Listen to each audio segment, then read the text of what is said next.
Hello everyone, क्या हाल है आप लोगों के। I welcome you all to our one shot video series Dronacharya marathon series. आज हम लेके जाने वाले हैं chapter number 2 of ICI module, जो कि है ऑडिट की स्ट्रैटेजी, ऑडिट की प्लानिंग और ऑडिट का प्रोग्रामिंग। अब ये वाला जो चैप्टर है ना, इजी है यार, इजी है, कोई दिक्कत नहीं है। लेकिन पता नहीं बच्चों को बोरिंग लगता है, बोरिंग लगता है तो ये वन शॉट आपके बहुत ज्यादा काम आने वाला है, क्योंकि इसमें हम लोगों ने वो सारी चीजें जो आपको एग्जाम के लिए याद रखनी है ना, वो सारी चीजें यहां पे डाली हुई है। तो आइए क्या करें, start of our chapter number 2 of ICAI लिख देते हैं यार। यहाँ पे क्या है सर? ये चैप्टर 2 है of ICAI, audit strategy, audit planning and audit programming. क्या क्या नाटक है सर इस चैप्टर में? सर इस चैप्टर में 12 टॉपिक्स है। कितने टॉपिक्स दिख रहे हैं बेटा? 12 टॉपिक दिख रहे हैं। ऑडिट की प्लानिंग दिख रही है, ऑडिट की स्ट्रैटेजी दिख रही है, रिलेशनशिप क्या है overall audit strategy and audit plan के बीच में, डेवलपमेंट कैसे करते हैं यार ऑडिट प्लान का, ये एक इंपॉर्टेंट टॉपिक भी था। फिर ऑडिट की प्लानिंग जो कि एक कंटिन्यूअस प्रोसेस है, मतलब ऐसा नहीं है कि एक बार किया और काम हो गया, बार बार करना पड़ेगा। Overall audit strategy and audit plan, जिम्मेदारी किसकी? नाम में लिखा हुआ है सर, जिम्मेदारी ऑडिटर की। ऑडिटर आउटसोर्स नहीं कर सकता इस चीज को। चेंजेस क्या हम कर सकते हैं प्लानिंग डिसीजंस में? जो डिसीजन हमने प्लानिंग के टाइम पे लिए थे, वो ऑडिट के दौरान during the course of audit क्या हम बदल सकते हैं? जी हां, मैंने आप लोग को एक बात बता दी कि जब भी ऑडिट में एक सवाल आए, क्या हम ये बदल सकते हैं? उसका जवाब हमेशा क्या होगा? जी हां सर, हम बिल्कुल बदल सकते हैं इन चीजों को। फिर DSR, direction supervision review, documentation ideally chapter 3 में डिटेल में पढ़ने वाले हैं, लेकिन यहां पे भी छोटा सा पार्ट दिया हुआ है। ऑडिट का प्रोग्राम आएगा, quality control for audit work, delegation and supervision of audit work. जो किया है, जो काम आपने किसी और ऑडिटर से या किसी एक्सपर्ट से या अपने आर्टिकल असिस्टेंट से करवाया है, उस काम के लिए चार्टर्ड अकाउंटेंट कैसे उस काम पे सुपरविजन करेगा, क्वालिटी चेक करेगा। और ऑडिट की प्लानिंग और मटीरियलिटी में क्या संबंध है, वो भी हम यहां पर देखने वाले हैं। तो आइए आइए बेटा जी, स्टार्ट करें अपनी ये चैप्टर। तो सबसे पहला टॉपिक क्या आया कि सर एक ऐसे आया, ऐसे क्या? ऐसे का नंबर है 300, जो बताता है कि भाई planning and audit of financial statement, जब भी चार्टर्ड अकाउंटेंट, जब भी ऑडिटर तू प्लान करने वाला है ना ऑडिट, तो तेरे को किन बातों का ध्यान रखना है, क्यों प्लानिंग करनी है। बिना प्लान किए एकदम चक दे फट्टे करते हुए हम मैदान में कूद गए कि मैं तो कोई प्लानिंग नहीं कर रहा, मैं तो आ गया ऑडिट से लड़ाई करने के लिए, कंपनी के बुक्स ऑफ अकाउंट्स को चेक करने के लिए। बिना प्लानिंग के हो गया? हाँ सर आ गया बिना प्लानिंग के। भैया बिना प्लानिंग के हमेशा जो भी काम होता है वो फेल होता है, ठीक है? तो बिना प्लानिंग के तो यार हम ये काम कर नहीं सकते। तो प्लानिंग कैसे करनी है, क्यों करनी है, किस लिए करनी है, इन सब के लिए कौन सा ऐसे आ गया? ऐसे आ गया है 300, planning and audit of financial statement. तो ये बोलता है सबसे पहला सवाल कि साहब ऑडिट की प्लानिंग की जरूरत ही क्या है? क्योंकि सर अगर आप ऑडिट करोगे तो हमारी ऑडिट एफएनएफ तरीके से होगी। एफएनएफ इफेक्टिव रहेगी साहब, हमारी ऑडिट एफिशिएंट रहेगी। इफेक्टिव का मतलब जो काम करना है वो सही तरीके से होगा, ऑप्टिमम यूटिलाइजेशन ऑफ रिसोर्सेज से होगा, एफिशिएंट रहेगा, एकदम सही से समय पर हो जाएगा। ये तीसरा दे भी दिया है, टाइमली मैनर। तो 3 कारण है कि ऑडिट की प्लानिंग क्यों जरूरी है, क्यों जरूरी है, ताकि एफएनएफ ऑडिट हो जाए, समय पर चालू होके खत्म भी हो जाए। सर जब मैं प्लानिंग करने बैठ रहा हूं, किन बातों को मैं दिमाग में रखूं, बेसिस ऑफ ऑडिट प्लानिंग, क्या चीजों को मैं सोचूं? प्लान करते हैं यार तो क्या चीज सोचते हो? इसको एज सिंपल एज, जब तुम सीए की पढ़ाई कर रहे हो तो कोई भी सब्जेक्ट को उठाने से पहले आपके टीचर्स या आप लोग खुद बैठ के उसकी प्लानिंग करते हो कि देख भाई इसमें अपन ये सारी चीजें पढ़ने वाले हैं, ये ऐसे करना है, ये ऐसे करना है। प्लानिंग कर रहे हो, एग्जीक्यूशन बाद में पढ़ेंगे बाद में। या शादी ब्याह का एग्जांपल देता हूं यार, घर में शादी है, शादी की सारी जिम्मेदारी तुम्हारी, तो चलो दूल्हा दुल्हन को उठाओ और 7 फेरे लगवा दो। ऐसा चलेगा क्या? नहीं चलेगा ना। बहुत तरीके की प्लानिंग होती है ना? चाहे फाइनेंशियल प्लानिंग हो, चाहे फूफा और जीजा वाली प्लानिंग हो, चाहे खाने के मेन्यू की प्लानिंग हो, चाहे वेन्यू की प्लानिंग हो कि डेस्टिनेशन करनी है, शूट, प्री वेडिंग शूट करवाना है नहीं करवाना है, इसकी प्लानिंग हो, बाद में घूमने कहां जाना है, इसकी planning. It is as simple as a shaadi और हमारी सीए की स्टडीज। तो सर जब हम प्लानिंग करने बैठ रहे हैं सबसे पहले सामने वाली पार्टी के बारे में नॉलेज लेंगे नहीं लेंगे?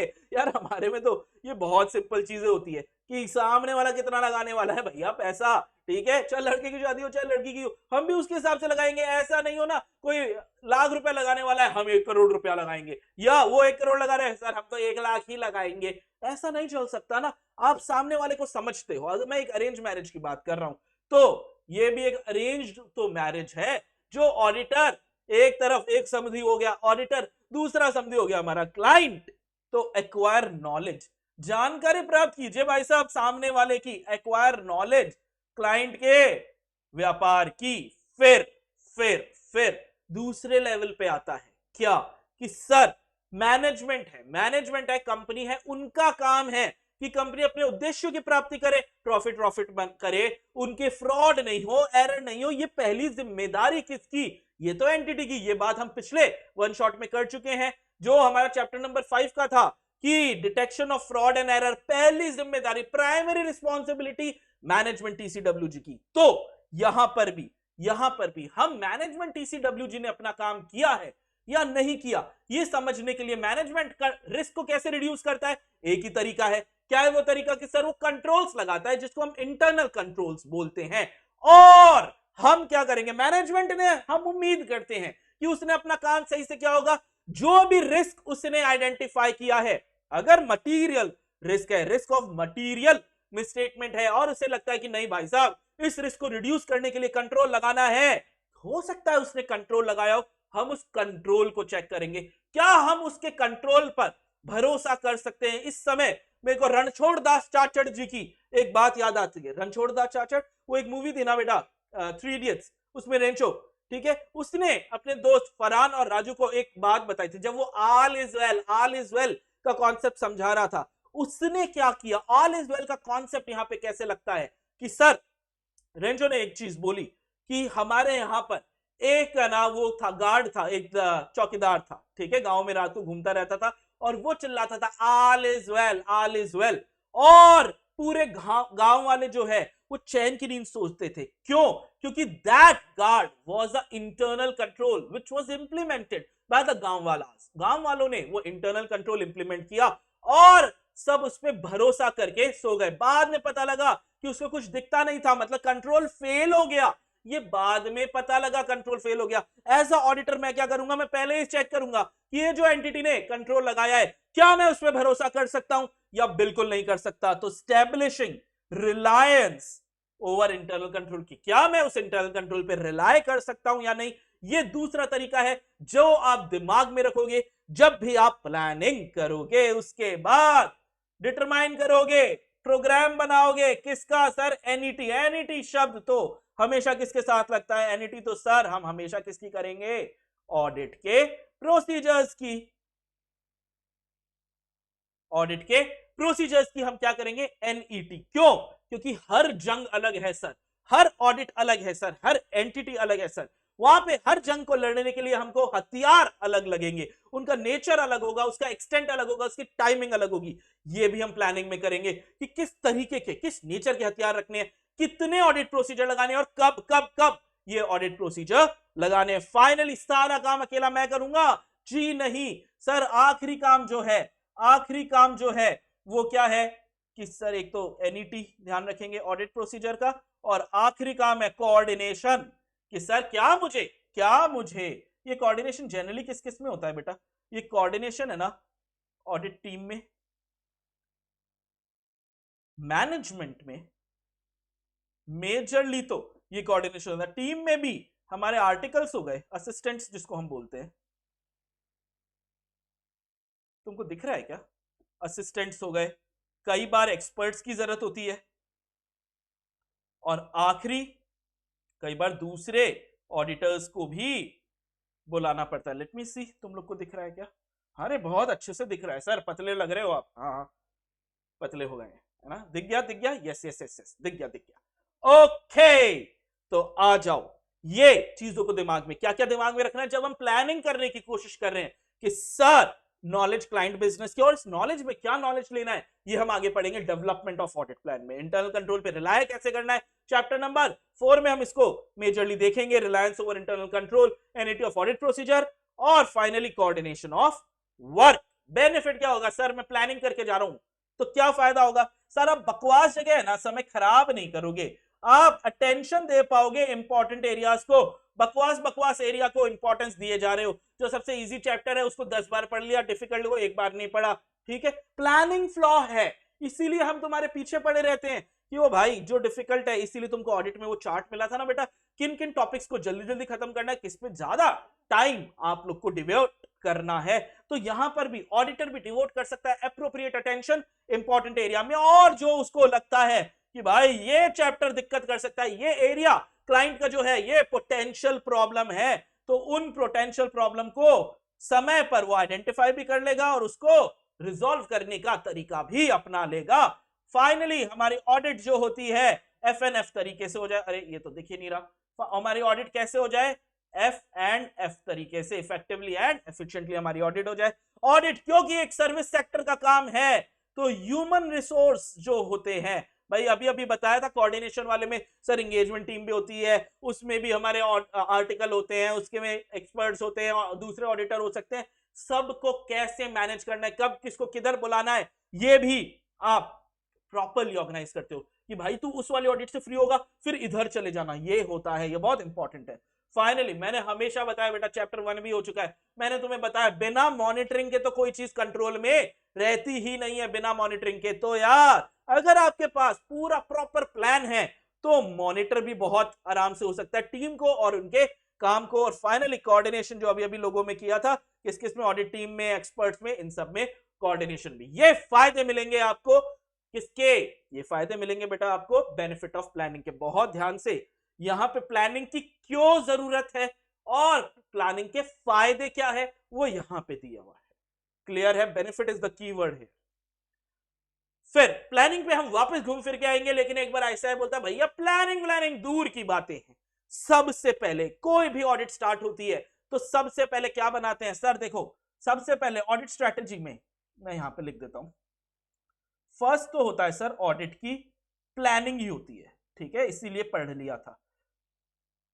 लेकिन प्लानिंग के अंदर ही सबसे पहला काम क्या होता है, हम सेट करते हैं बेटा ओवरऑल ऑडिट स्ट्रैटेजी। हम क्या सेट कर रहे हैं, ओवरऑल ऑडिट, प्लानिंग कर रही है, हाँ बहुत अच्छी बात है, प्लानिंग में क्या करेंगे, सबसे पहला काम ही सर ओवरऑल स्ट्रैटेजी बनाओ। ओवरऑल स्ट्रैटेजी बनने के बाद आप क्या करो, डेवलप करो ऑडिट प्लान। क्या करो, डेवलप करेंगे सर हम ऑडिट प्लान। ऑडिट प्लान बनाने के बाद क्या करेंगे साहब हम, सर इसके बाद हम ऑडिट स्ट्रैटेजी बनाएंगे। देखो सर, ओवरऑल ऑडिट स्ट्रैटेजी अलग और ऑडिट स्ट्रैटेजी अलग, अभी क्या डिफरेंस है अभी समझाता हूं, ठीक है। आ जाओ, सबसे पहला ऑडिट प्लानिंग के अंदर क्या कि सर ओवरऑल ऑडिट स्ट्रैटेजी बनाओ। ओवरऑल ऑडिट स्ट्रैटेजी मतलब सर आप क्या ऑडिटर एक साल के नहीं सर, हो सकता है हम एक कंपनी के सेक्शन 139(1) वाली कंपनी के हम ऑडिटर हैं, तो हमारा appointment he conclusion of first AGM से लेके कंक्लूजन ऑफ सिक्स्थ एजीएम या कंक्लूजन ऑफ सिक्स्थ से लेके कंक्लूजन ऑफ 11th एजीएम, इस तरीके से हमारा अपॉइंटमेंट हो रखा है। जब हमारा अपॉइंटमेंट ही इस तरीके से हो रखा है तो मैं एक तो ओवरऑल दूर की प्लानिंग करूंगा, मैं पहले फाउंडेशन करूंगा, फिर इंटर करूंगा, फिर फाइनल करूंगा, मैं पहले इसको अपने प्यार में फंसाऊंगा, उसके बाद उससे मैं इंगेजमेंट करूंगा, उसके बाद मैं शादी करूंगा, उसके बाद मैं ससुर जी को बोलूंगा कि अपनी संपत्ति मेरे नाम पे कर दो। ओवरऑल लॉन्ग टर्म प्लानिंग चल रही है, लॉन्ग टर्म। उसके बाद आप एवरी स्टेज की अलग से प्लानिंग, ओवरऑल स्ट्रैटेजी बनाने के बाद आपने क्या किया, आपने ऑडिट प्लान की, स्ट्रैटेजी तो है, स्ट्रैटेजी को एग्जीक्यूट कैसे करें उसका प्लान बनाते हैं। प्लान कि हाँ ठीक है ये स्टेप 1 है, ये स्टेप 2 है, स्टेप 3 है, स्टेप 1 को कैसे करें वो ऑडिट स्ट्रैटेजी, स्टेप 2 को कैसे करें वो ऑडिट स्ट्रैटेजी, ये अलग अलग बनता रहेगा। तो ये ऑडिट, ये आपकी लाइफ में भी होता है या आपकी ऑडिट में भी होता है। तो सबसे पहले जब हम बात कर रहे हैं ओवरऑल ऑडिट स्ट्रैटेजी की, तो सर ये क्या काम करते हैं सर, इसको एसटीडी नाम से हम जानते हैं, ठीक है, हंसना नहीं है, स्कोप, टाइमिंग, डायरेक्शन। ये ओवरऑल लेवल पे ये क्या सेट करता है, ओवरऑल स्कोप क्या है ऑडिट का, ठीक है, ओवरऑल टाइमिंग कब करनी है, कैसे करनी है, और डायरेक्शन पहले क्या फिर क्या फिर क्या, ये डायरेक्शन सेट करते हुए जाना है। प्लस एक बार हमने एक बार टॉपिक में ही देखा था सर, क्या मेरा प्लानिंग एक कंटिन्यूअस प्रोसेस है, तो guides the development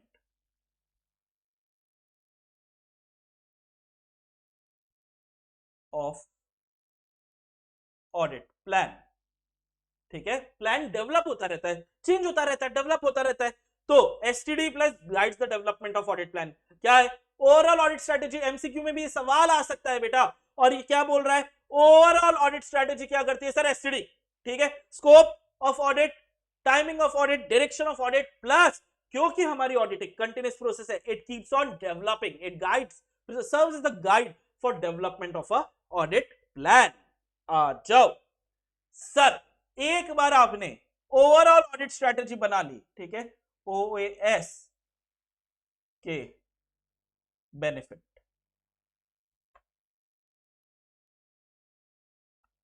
overall audit strategy के क्या बेनिफिट होते हैं सर? ये मदद करता है आपको, किन चीजों में मदद करता है सर?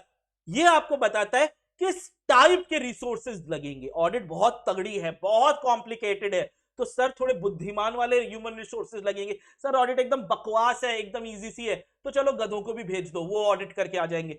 ह्यूमन रिसोर्स या कोई भी रिसोर्स हो आपका, रिसोर्सेज टू बी डेप्लॉयड, उसका टाइप बताएगा। फिर कितने लगेंगे सर? हमारे पास एक लिस्टेड कंपनी की आ गई तो ज्यादा बंदे लगेंगे ना यार ऑडिट करने के लिए, ज्यादा रिसोर्सेज लगेंगे। लेकिन सर एक छोटी मोटी एंटिटी है, किराने की दुकान है, प्रोप्राइटरशिप है, कम लोग में भी हो जाएगा। Amount of resources, quantity. तीसरा, कब लगाना है यार? सर आज कंपनी है, इसका हमको ऑडिट बहुत जल्दी खत्म करना पड़ेगा, क्योंकि एजीएम वगैरह आ जाती है, इनकम टैक्स के रिटर्न वगैरह फाइल होंगे ऑडिटेड फाइनेंशियल स्टेटमेंट के हिसाब से। तो व्हेन, टाइमिंग ऑफ रिसोर्सेज, कब कौन से ऑडिट में कौन से बंदे को लगाना है। फाइनली, कैसे इनका मैनेजमेंट करना है, डायरेक्शन करना है, सुपरविजन करना है। ये सारी गणित, ये सारी गणित कौन बताता है हमें?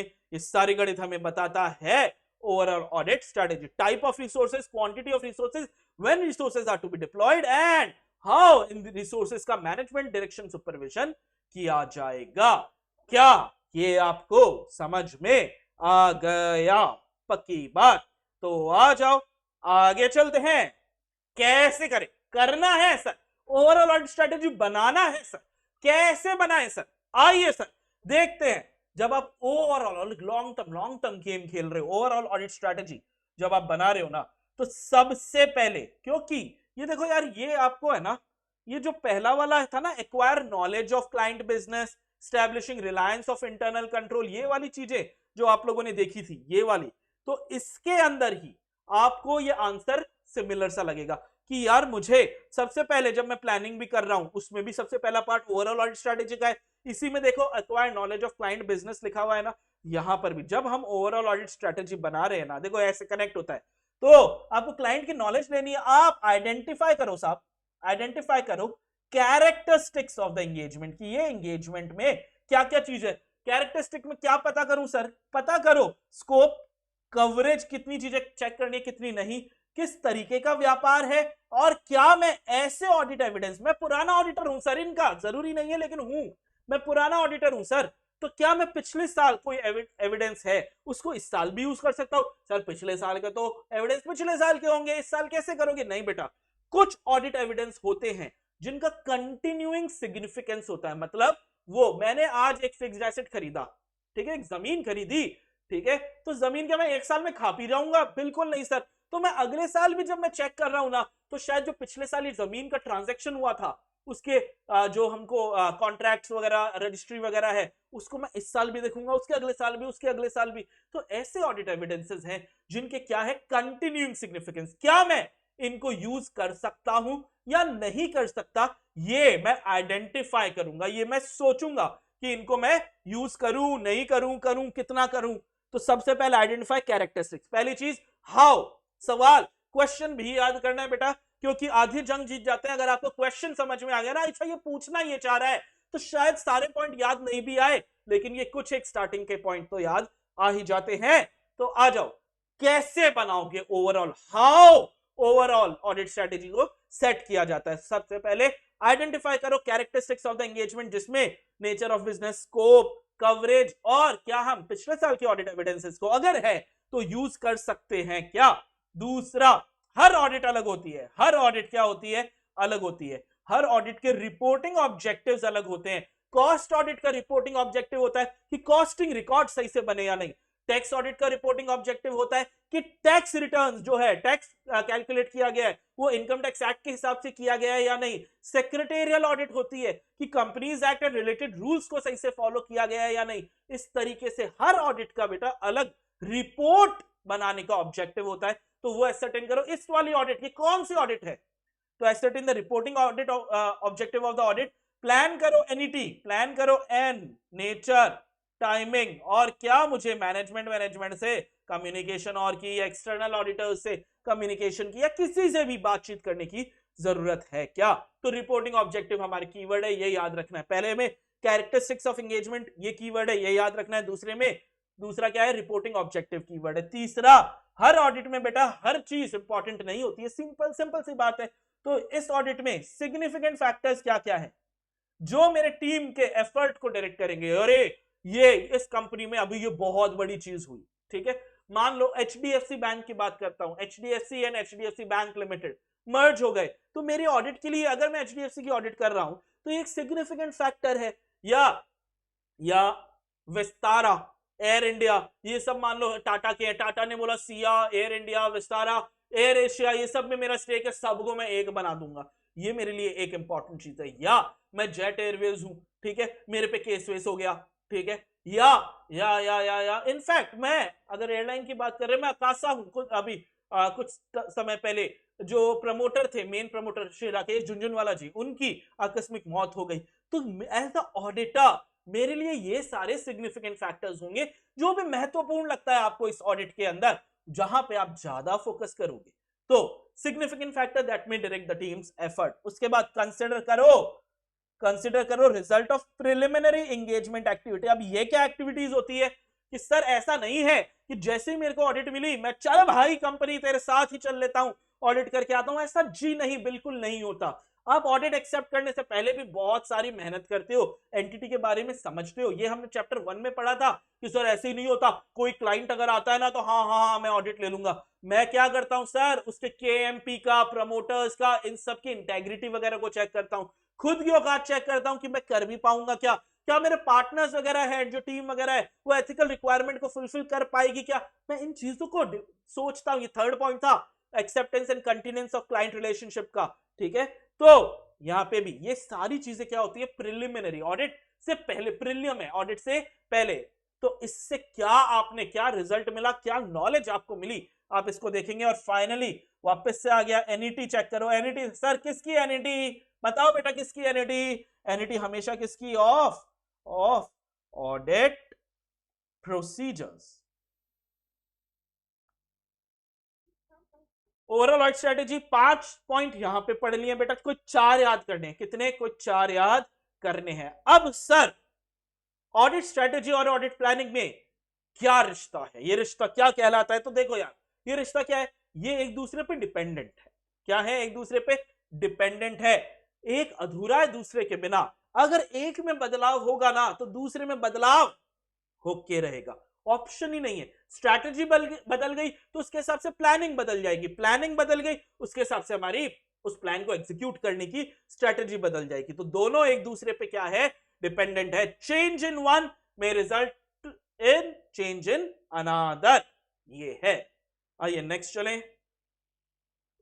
बहुत ही शानदार, मेरा फेवरेट टॉपिक, एकदम टॉपिक आ गया, मजेदार टॉपिक आ गया। और ये टॉपिक सिर्फ एग्जाम के लिए तो है ही इंपॉर्टेंट, पूरी ऑडिट एज अ सब्जेक्ट के लिए, चाहे इंटर हो चाहे फाइनल हो, ये टॉपिक, ये गदर टॉपिक है बेटा, ये गदर टॉपिक है, ये समझना जरूरी है बहुत अच्छे से, बहुत ठंडे दिमाग से। आइए इसको स्टार्ट करते हैं। अरे डेवलपमेंट कहां गया, रुक जा, आ गया। तो डेवलपमेंट ऑफ ऑडिट प्लान, बहुत ठंडे दिमाग से, बहुत अच्छे से इस टॉपिक को हम समझने वाले हैं। मेरे लिए तो ये एक सुपरस्टार टॉपिक है, मेरे लिए तो क्या, ये आईसीआई के लिए भी क्या है, ये सुपरस्टार। भयंकर बार सवाल पूछा, भयंकर बार इसमें से क्या पूछा गया है, सवाल जवाब किया गया है। तो आइए क्या सवाल जवाब किया गया है, देखो यार। सबसे पहले 2 पॉइंट है, डेवलप करना है हमारे। हमने क्या पढ़ा, हमने अभी तक पढ़ा कि सर इधर आओ, आपने बताया ऑडिट प्लानिंग के अंदर 2 पॉइंट होते हैं। पहला पॉइंट क्या, ओवरऑल ऑडिट स्ट्रैटेजी बना ली, वो सीख ली हमने, ओवरऑल ऑडिट स्ट्रैटेजी कैसे बनाते हैं। उसके बाद क्या करना है, डेवलप करना है ऑडिट प्लान को। क्या करना है, डेवलप करना है ऑडिट प्लान को। तो आइए मैं आपको सिखा रहा हूं कि ऑडिट प्लान कैसे डेवलप करते हैं। दो पॉइंट है, पॉइंट फर्स्ट यहां पे है, पॉइंट सेकंड ये है, ये हमारा पॉइंट नंबर 2 हो गया बेटा। ठीक है, पॉइंट फर्स्ट क्या बोल रहा है, sir description of audit plan जो होता है ना, जब आप लिखते हो ऑडिट प्लान को, वो ज्यादा डिटेल्ड में लिखते हो as compare to strategy. Overall audit strategy जो है ना, उससे ज्यादा डिटेल होता है। क्यों सर, ओवरऑल लेवल पे तो हम है ना मोटा मोटी जो की पॉइंट्स है ना वो लिखते हैं। आज कंपनी का विजन है, मिशन है, ऑब्जेक्टिव है, ये ओवरऑल ऑडिट स्ट्रैटेजी ऑडिटर का विजन मिशन है। ठीक है, तो इसको हम बहुत डिटेल में नहीं लिखते, हम छोटा लिखते हैं। लेकिन इस विजन को, मिशन को, इसको एग्जीक्यूट करने का जो प्लान बनाते हैं ना, वो ज्यादा डिटेल में बनाएंगे as compare to overall audit strategy. तो ये डिस्क्रिप्शन जो है ऑडिट प्लान का, ये ज्यादा डिटेल में होगा ऑडिट स्ट्रैटेजी से। और अब हम सीखेंगे असली में ऑडिट होती कैसे है। देखो यार, समझो समझो, ये एक बार पढ़ने से पहले ही इधर आओ, मैं एक नेक्स्ट पेज पे एक पेज डालते हैं। आइए, ओहो बहुत ही वाइट हो गया है, कोई बात नहीं। तो सुनो, इसमें क्या है, जैसे कि हमारा एक एंटिटी है, ठीक है, एक एंटिटी है, हम इसकी ऑडिट करते हैं। ये क्या काम करता है, एक एग्जांपल ले लेते हैं यार। ये क्या काम करता है सर जी, ये एंटिटी है ना, ये एंटिटी है ना एक एनबीएफसी है। एनबीएफसी का मेन काम क्या होता है, लोन्स। ठीक है, ये लोगों को क्या देते हैं, लोन देते हैं। अब ये तुम्हारी एक एनबीएफसी की तुम ऑडिट कर रहे हो, नॉन बैंकिंग फाइनेंशियल कंपनी है, उसकी ऑडिट कर रहे हो, इनका मेन काम है लोन देने का। अब एज अ बिजनेसमैन मेरे को बताओ, लोन देने का काम है तुम्हारा, लोग पैसा मांगने आते, प्लीज पैसा दे दो, तुम बोलते हो जाओ पैसा ले जाओ, ठीक है, इंटरेस्ट पे पैसा देते हो, इतना सा व्यापार है, फिर तुमको ये पैसा रिकवर करना है। ये तुम्हारा क्या है बेटा, ये तुम्हारा व्यापार है। अब इस व्यापार में क्या होगा, रिस्क है, रिस्क है तो, रिस्क है तो व्यापार, बिजनेस में risk is the most essential component. तो रिस्क क्या क्या है, चलो, एक डिफॉल्ट, डिफॉल्ट बाय बोरोवर्स।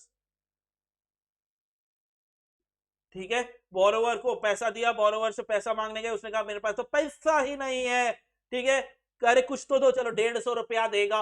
अरे 150 रुपया क्यों देगा, तूने इतना सारा पैसा लिया, देगा तो 150 रुपया। अरे ये डिफॉल्ट बाय बोरोवर्स। दूसरा, दूसरा लेस डिपॉजिट्स। पैसा देंगे कहां से, जब लोग हमारे को डिपॉजिट देंगे तभी तो हम आगे देंगे। डिपॉजिट ही नहीं आए तो हमारा व्यापार धीरे पड़ जाएगा, हम आगे नहीं लैंड कर पाएंगे। एनबीएफसी किसके परव्यू में आती है, आरबीआई के, आरबीआई रेगुलेशंस, आरबीआई की रेगुलेशंस। ठीक है, ये मेजर मेजर एक बार अपन देख रहे हैं बेटा, बहुत ज्यादा डिटेल नहीं, मेजर मेजर एक बार अपन लोग देखते हैं। ये 3 रिस्क है, एक बार हमने ये रिस्क, हमसे पहले तो जो एनबीएफसी चला रहा है उसने इन रिस्क को देखा होगा, हमारे से पहले देखा होगा उसने ये रिस्क को, तो उसने इस रिस्क को रिड्यूस करने की कोई कोशिश की होगी। हमें क्या करना है, सबसे पहले इन रिस्क को, मैं एज अ मैनेजमेंट रिस्क को रिड्यूस करूंगा। कैसे, कंट्रोल्स लगा के।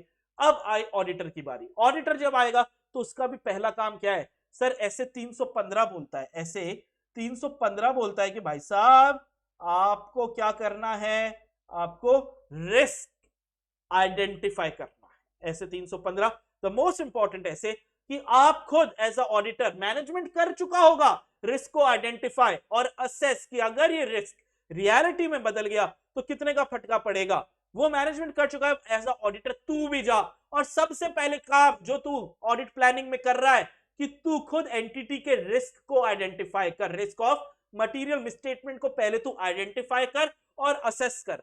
315 हमारा फेवरेट क्यों होता है, क्योंकि इसके नाम में ही इसके सारे आंसर्स छुपे हुए हैं।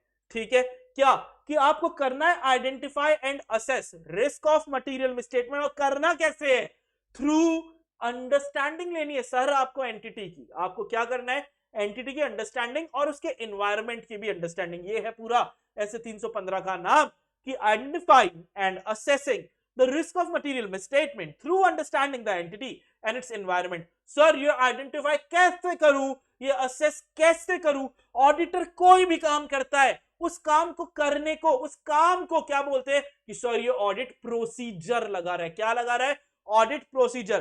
तो रिस्क ऑफ मटेरियल मिसस्टेटमेंट को आइडेंटिफाई और असेस करने के जो ऑडिट प्रोसीजर हैं उनको क्या बोला जाता है? Risk assessment procedure. तो यहां पे एक बार कुछ चीजें याद रखने के लिए,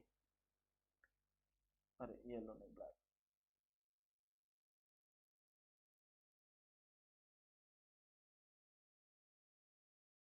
आरओएमएम को आइडेंटिफाई करने के लिए और असेस करने के लिए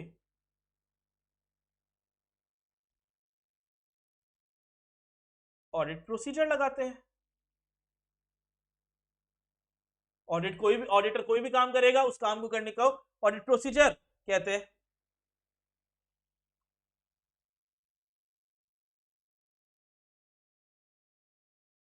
और आइडेंटिफाई और असेस, आरओएमएम को आइडेंटिफाई असेस करने के जो ऑडिट प्रोसीजर्स हैं उनको प्यार से हम क्या बोलते हैं? Risk assessment procedures. उनको हम प्यार से क्या बोलते हैं बेटा? रिस्क को। ऐसे 315 के हिसाब से सबसे पहला काम हमारे ऑडिट प्लान में क्या कि सर रिस्क को एज अ ऑडिटर आप भी जाके पहले, सबसे पहले रिस्क को आइडेंटिफाई असेस करो। कैसे करें? ऑडिट प्रोसीजर लगाओ। इन प्रोसीजर्स को प्यार से क्या कहते हैं? Risk assessment procedure. इनमें कौन से ऑडिट प्रोसीजर आते हैं बेटा? आपको पता है कि ऑडिटर को 7 ऑडिट प्रोसीजर्स दिए हुए हैं, टोटल 7 दिए हुए हैं। इनमें से ये कोई भी पिक कर सकता है, किसी भी कॉम्बिनेशन में पिक कर सकता है। तो ये जो रिस्क असेसमेंट प्रोसीजर्स है, आइडियली ये 4 ऑडिट प्रोसीजर का मिक्सचर है। पहले इंक्वायरी,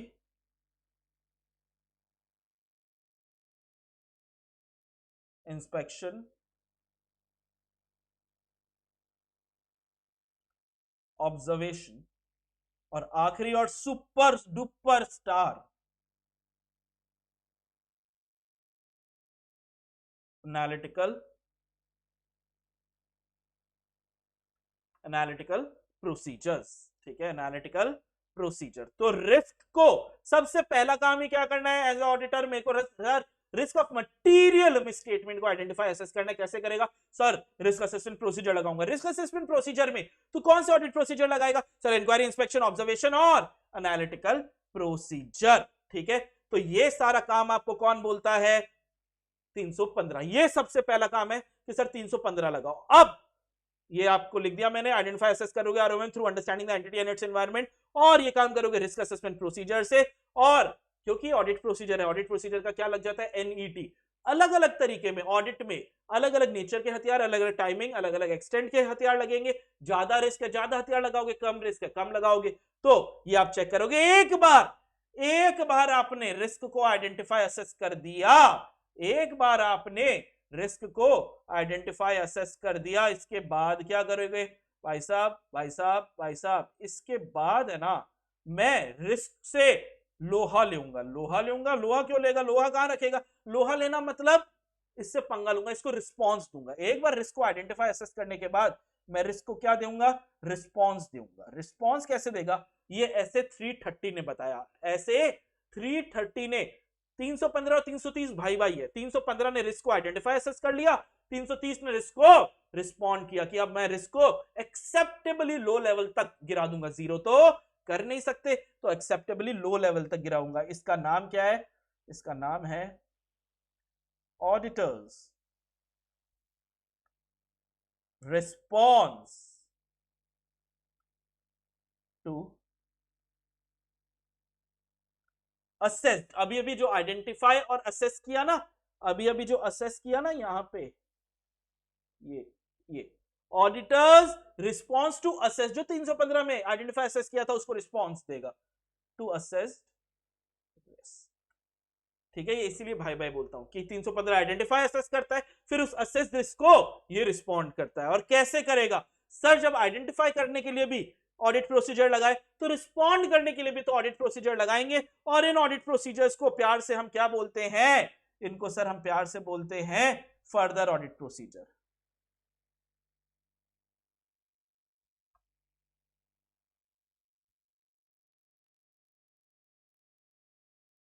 एक बार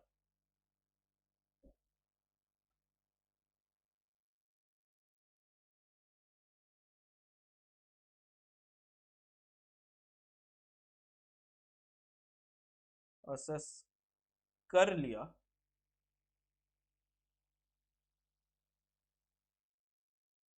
तो auditor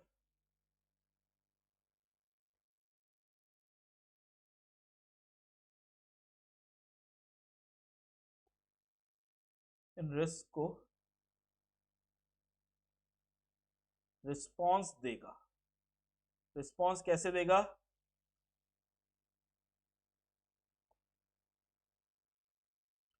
through further audit, through further audit procedure. ये क्या करेगा बेटा? थ्रू फर्दर ऑडिट प्रोसीजर्स ये रिस्पॉन्ड देगा। अब मजे की बात कि सर ये फर्दर ऑडिट प्रोसीजर्स जो है ना, इनमें कौन आते हैं? तो सर जी ये फर्दर ऑडिट प्रोसीजर्स है ना, ये प्रोसीजर भी वहीं पे लिख देते हैं यार, उठा देते हैं यहां से।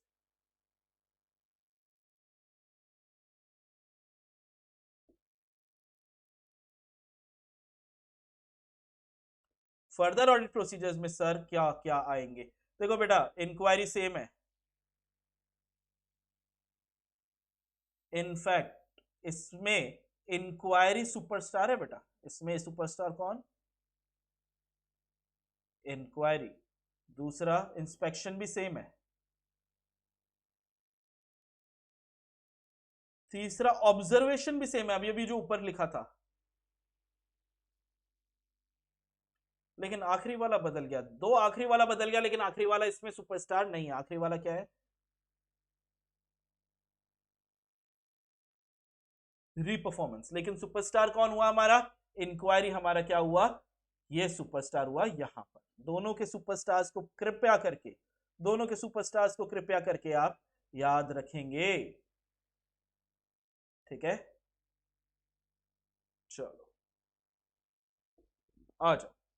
तो हमने 315 में क्या किया? Description of audit plan, more detailed audit strategy. ये 315 करेंगे, 330 करेंगे, और कोई और ऐसे जो इससे रिलेटेड है वो हमको समझ में आए तो वो भी काम हम लोग करेंगे। 315 में आइडेंटिफाई करेंगे, असेस करेंगे आरओएमएम को थ्रू अंडरस्टैंडिंग द एंटिटी और इट्स एनवायरनमेंट। ये काम कैसे करेंगे? आरएपी लगाएंगे। आरएपी में क्या आएगा? Inquiry, inspection, observation, analytical procedure. एक बार रिस्क आइडेंटिफाई असेस हो गया तो मैं रिस्क को करूंगा रिस्पॉन्ड। और रिस्पॉन्ड कैसे करूंगा? ऐसे 330 के हिसाब से auditors response to assess risk. और यहां पर ये रिस्पॉन्स देंगे फर्दर ऑडिट प्रोसीजर से, जो कि क्या है? इंक्वायरी, इंस्पेक्शन, ऑब्जर्वेशन तो है ही है, साथ में रीपरफॉर्मेंस आ गया। पहले आरएपी के अंदर सुपरस्टार कौन?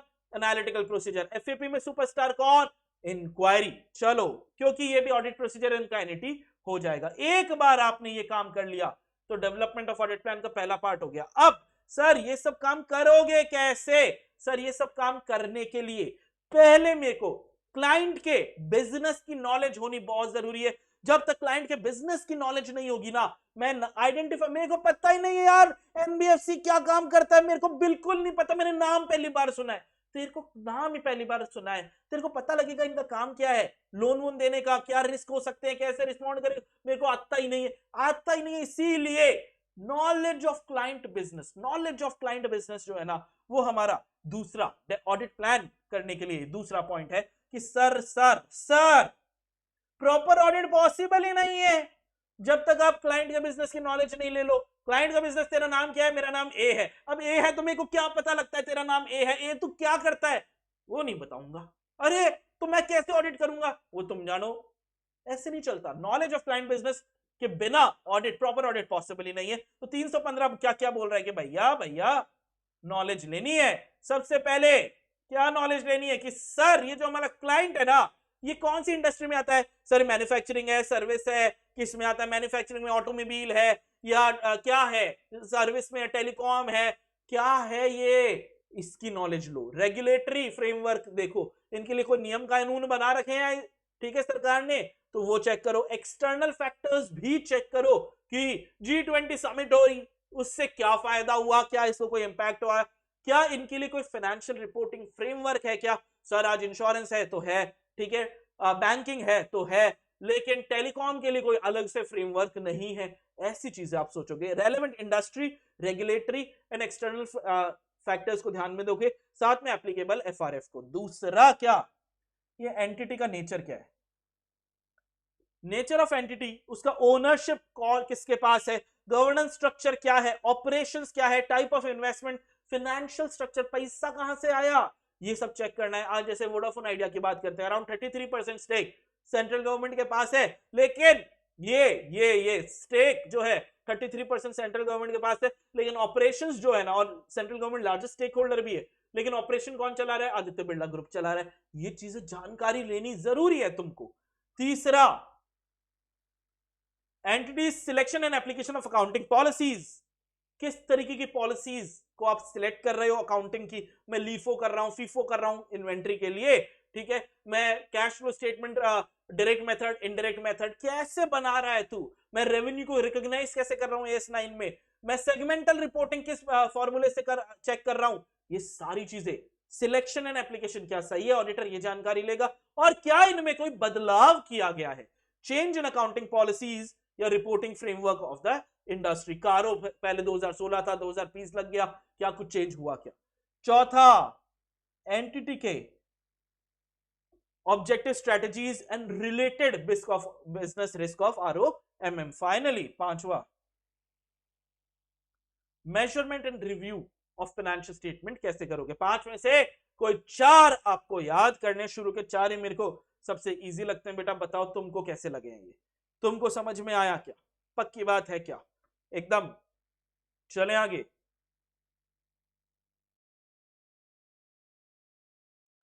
अब हम देखते हैं ऑडिट प्लानिंग जो है वो क्या है। बेटा ऑडिट प्लानिंग एक कंटिन्यूअस प्रोसेस तो है, कंटिन्यूअस के साथ साथ ऑडिट प्लानिंग एक आइटरेटिव प्रोसेस भी है। आइटरेटिव का क्या मतलब होता है सर, आइटरेटिव का मतलब होता है रिपीटेटिव।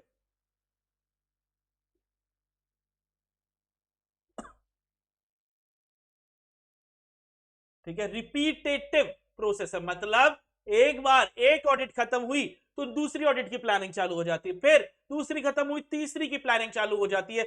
ये एक रिपीटेटिव कंटिन्यूस चलता जाएगा जब तक आप ऑडिटर हो, और रिपीटेटिव भी ये काम चलता जाएगा। एमसीक्यू में ये सवाल आता है। तो जब मेरे को ऑडिट की प्लानिंग करनी है, तो यार अभी अभी हमने डेवलपमेंट ऑफ ऑडिट प्लान पढ़ा। डेवलपमेंट ऑफ ऑडिट प्लान में भी आप क्या करते हो, रिस्क असेसमेंट प्रोसीजर सबसे पहले लगाते हो और फर्दर ऑडिट प्रोसीजर उसके बाद लगाते हो। पूरी ऑडिट ही तो यही है, पहले रिस्क असेसमेंट करो, उसके बाद उसको रिस्क को रिड्यूस करने के लिए एक्सेप्टेबली लो लेवल तक। ये मैं बार बार बोल रहा हूं क्योंकि आपको भी एग्जाम में ये वर्ड्स लिखने हैं।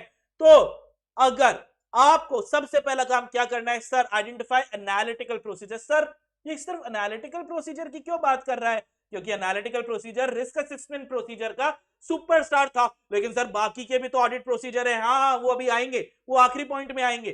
तो सबसे पहले आपको क्या करना है, रिस्क असेसमेंट प्रोसीजर में कौन से एनालिटिकल प्रोसीजर यूज करोगे। सर कौन से होते हैं, सर रेशो होते हैं, ट्रेंड होते हैं, स्ट्रक्चरल मॉडलिंग होती है, और भी दो तीन है जो जनरली काम में आते रहते हैं। मेजरली डिटेल में हम चैप्टर 8 में पढ़ेंगे, क्योंकि अकेला ये हथियार जो है, ये अकेला एक ऐसा हथियार है एनालिटिकल प्रोसीजर जिसको इतनी इज्जत दी है, इसके लिए एक अलग से चैप्टर बना दिया गया है। और inquiry, inspection, observation, recalculation, reperformance और एक्सटर्नल कंफर्मेशन के लिए अलग चैप्टर नहीं है, सिर्फ एनालिटिकल प्रोसीजर के लिए अलग चैप्टर है। तो आइडेंटिफाई करो वो एनालिटिकल प्रोसीजर जो आप as a risk assessment procedure लगाने वाले हो। सर इसमें हम और क्या करेंगे, सर एक अंडरस्टैंडिंग लेंगे। किसकी अंडरस्टैंडिंग लेंगे, सर इस एंटिटी जिसकी हम ऑडिट कर रहे हैं उसके लिए कोई लीगल या रेगुलेटरी फ्रेमवर्क है क्या, तो हम उस फ्रेमवर्क में रह के काम करें। नहीं है, हम अपनी मर्जी से काम करेंगे।